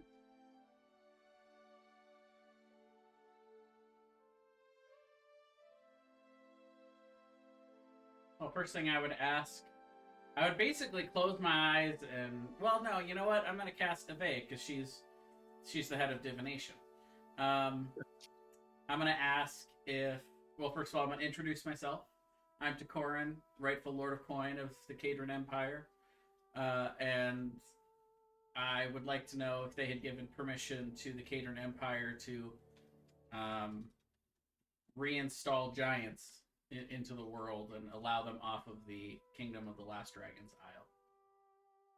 Isle. I should respond, should say, "Hello, Lord Takoran. It is a pleasure to make your acquaintance. We are aware of the giant defector, and while we contacted the Kingdom of the Last Giants, she was not active in the giant quarantine. We've understood she was trapped in another plane, so she hasn't really escaped the containment of the Kingdom of the Last Giants. She was never really there. We are aware of some other disturbing rumors and stirrings regarding the giants and their attempts to rejoin the world, but we are confident that for the moment they are unable to leave. I am under much stress and many trying matters, but I appreciate you bringing this to my attention. I will have one of my assistants look into it and contact you when I have time.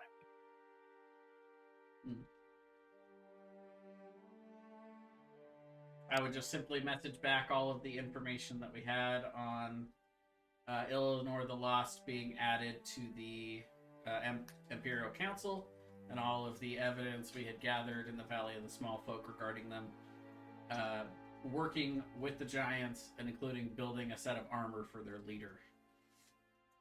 Yes, we are aware of these rumors and are investigating them, but it is not currently our priority. We cannot fault Lady Eleanor, as I understand her name is, for not being within the Kingdom of the Last Giants when she was never there. But we will send her an envoy her way when we have one available. All are currently occupied, and we will contact her and get her side of the story in the coming weeks. Thank you. That's no help. Nope. Worth a try. She's basically voicemailing you. Sure.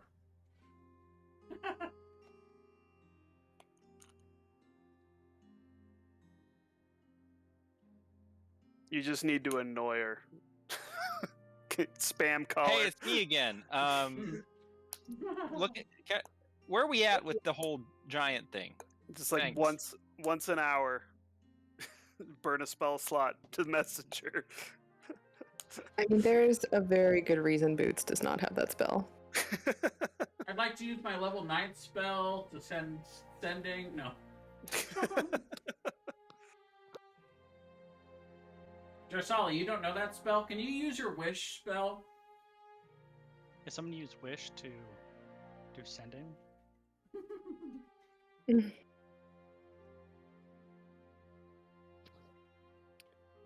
Well, in that case, we should probably just send some messages to the gutter and to Essere to be like to let them know, be ready. We did a thing and we expect retaliation. I mean, in the meantime, we do have a shipload of supplies to take to the gutter. I don't know if we should. We've got to be there to take that. That's right. Yeah, I mean, I do. Theoretically, though, I can teleport off of it if I was needed somewhere urgently. Of course, if you're the only one there, Jarsali could teleport everyone else to you. Okay.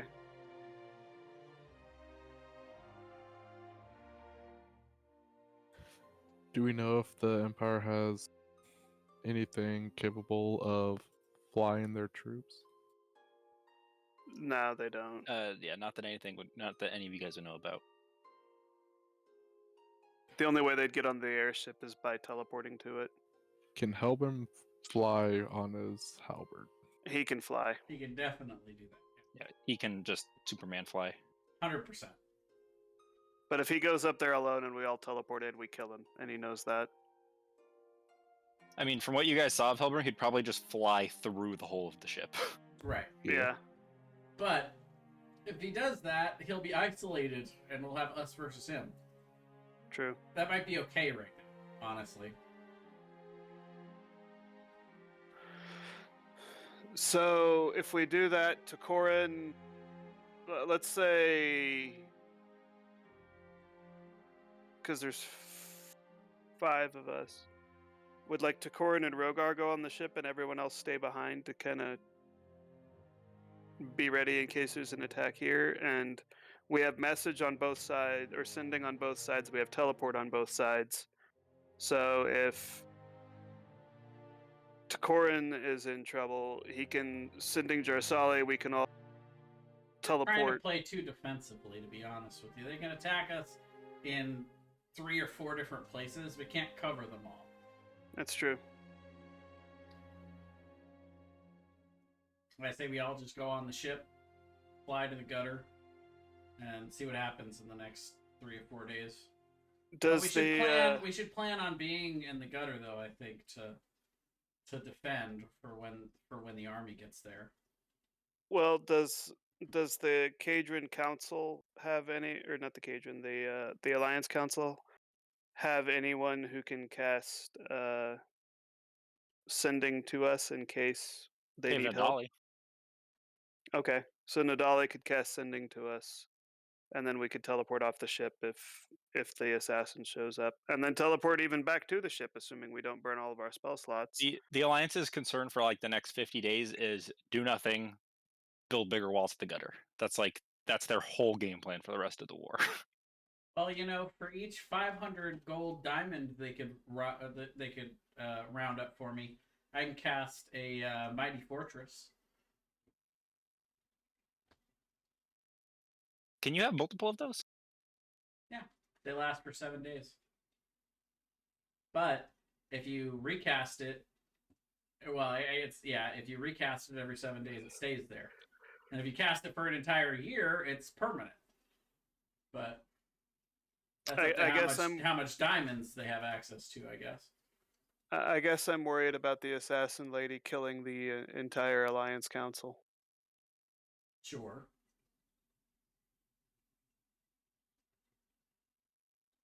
I'm not as worried about that happening in SRA.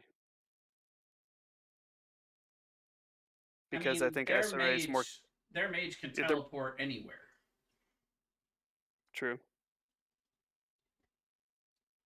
But I'm afraid if we all leave, they'll potentially attack the Alliance Council.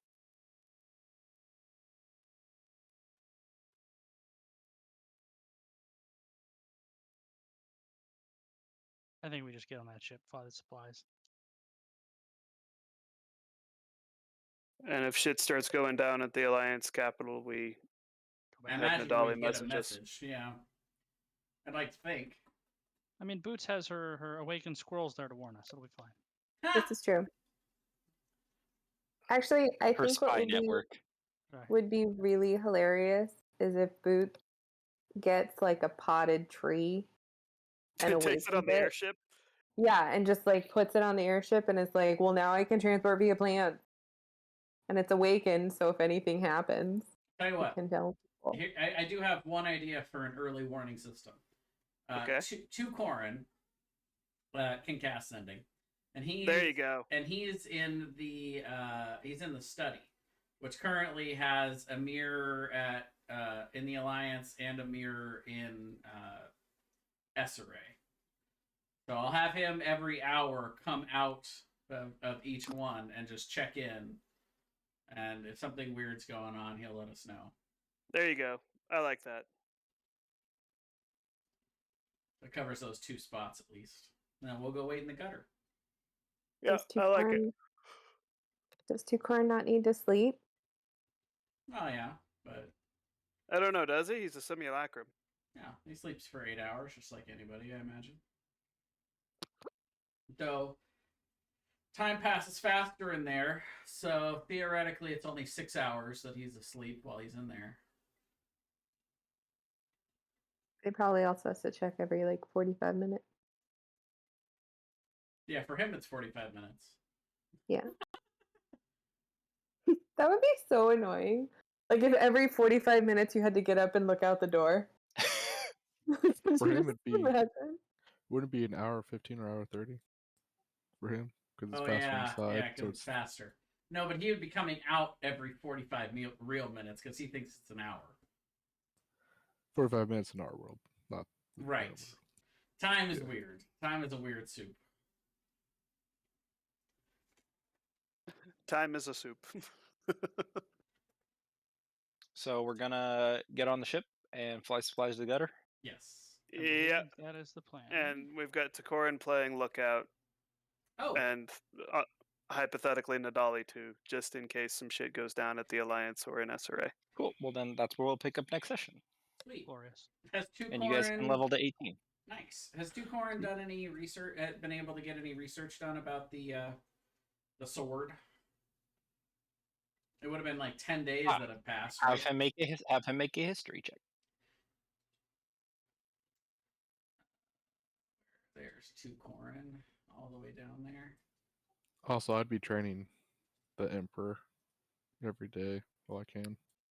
Should the Emperor come with us to make sure he's the most protected? Because he's might be the one they go after. Why is roll 20 so slow?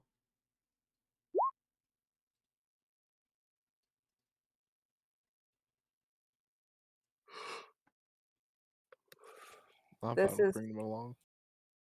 This is the level where Boots gets to live forever.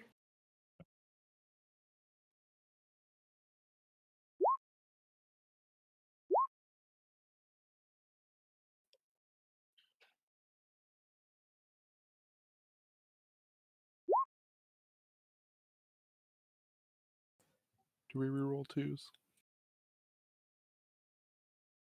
According decided to on the Nope.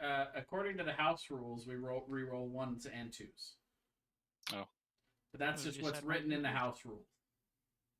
It's written in the house rules. That's what we'll go with. Is that the revised one after the meeting? Mm-hmm. That's what it says. All right. All Yep. right. We reroll ones and Alright. twos, but you have to go with the new rule.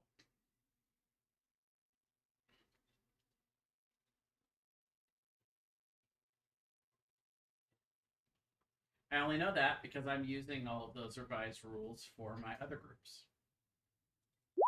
So I have spent plenty of time going over them lately.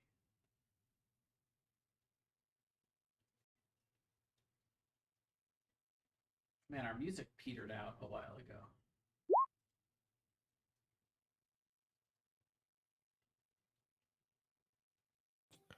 Hey Thomas, do you consider athletics a strength check? Athletics is a strength check is different than an athletics check, but athletics is a strength stat.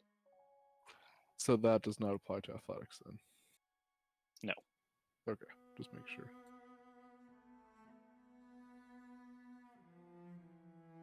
There's Two Corin. Okay. History check, you say.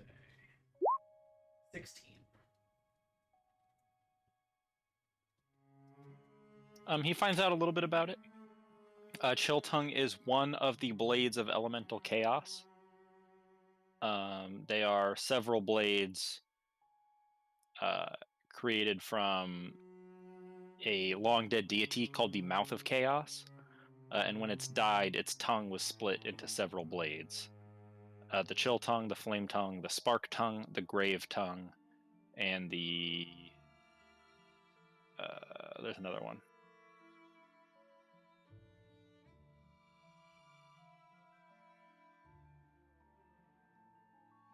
The Toxic Tongue.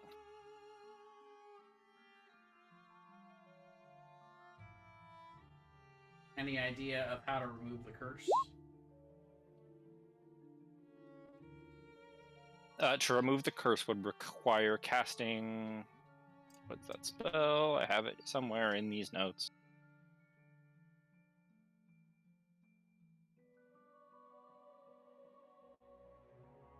You would have to go through the process of enchanting a very rare legendary item, and you would also have to have someone there to cast Greater Restoration on it every day. That's expensive. You basically have to recast it, have to reform it, except as a very rare instead of a legendary item. Oh. Well, then I guess it's staying in the chest. I might do that someday, but until then, it's staying in the chest, and if I die, it's gone forever. I got the name wrong, by the way. It's Plague Tongue. It's not Toxic Tongue. I got it wrong. Ooh. It's much cooler anyways. Roll the 6. That's Means I get 5 HP. Yeah.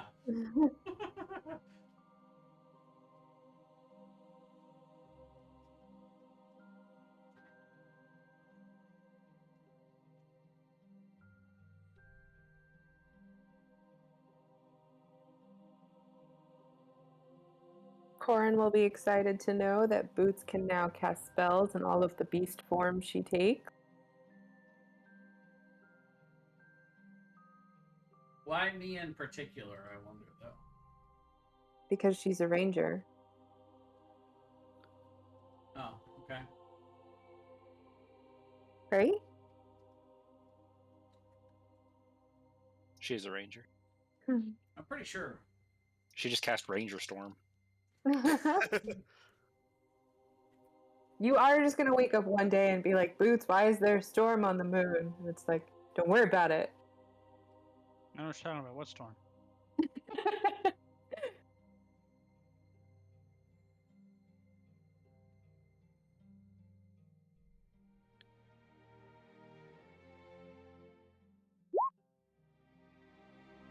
How many people did Boots murder today? A lot. A lot. A lot is the right answer. So many. People with families. Good.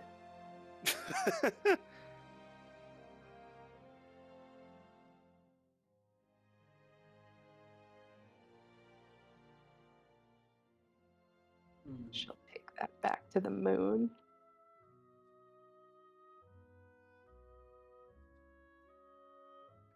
Sworn I had alter self. Well, I need it. Well, I guess that's a good place to stop the recording.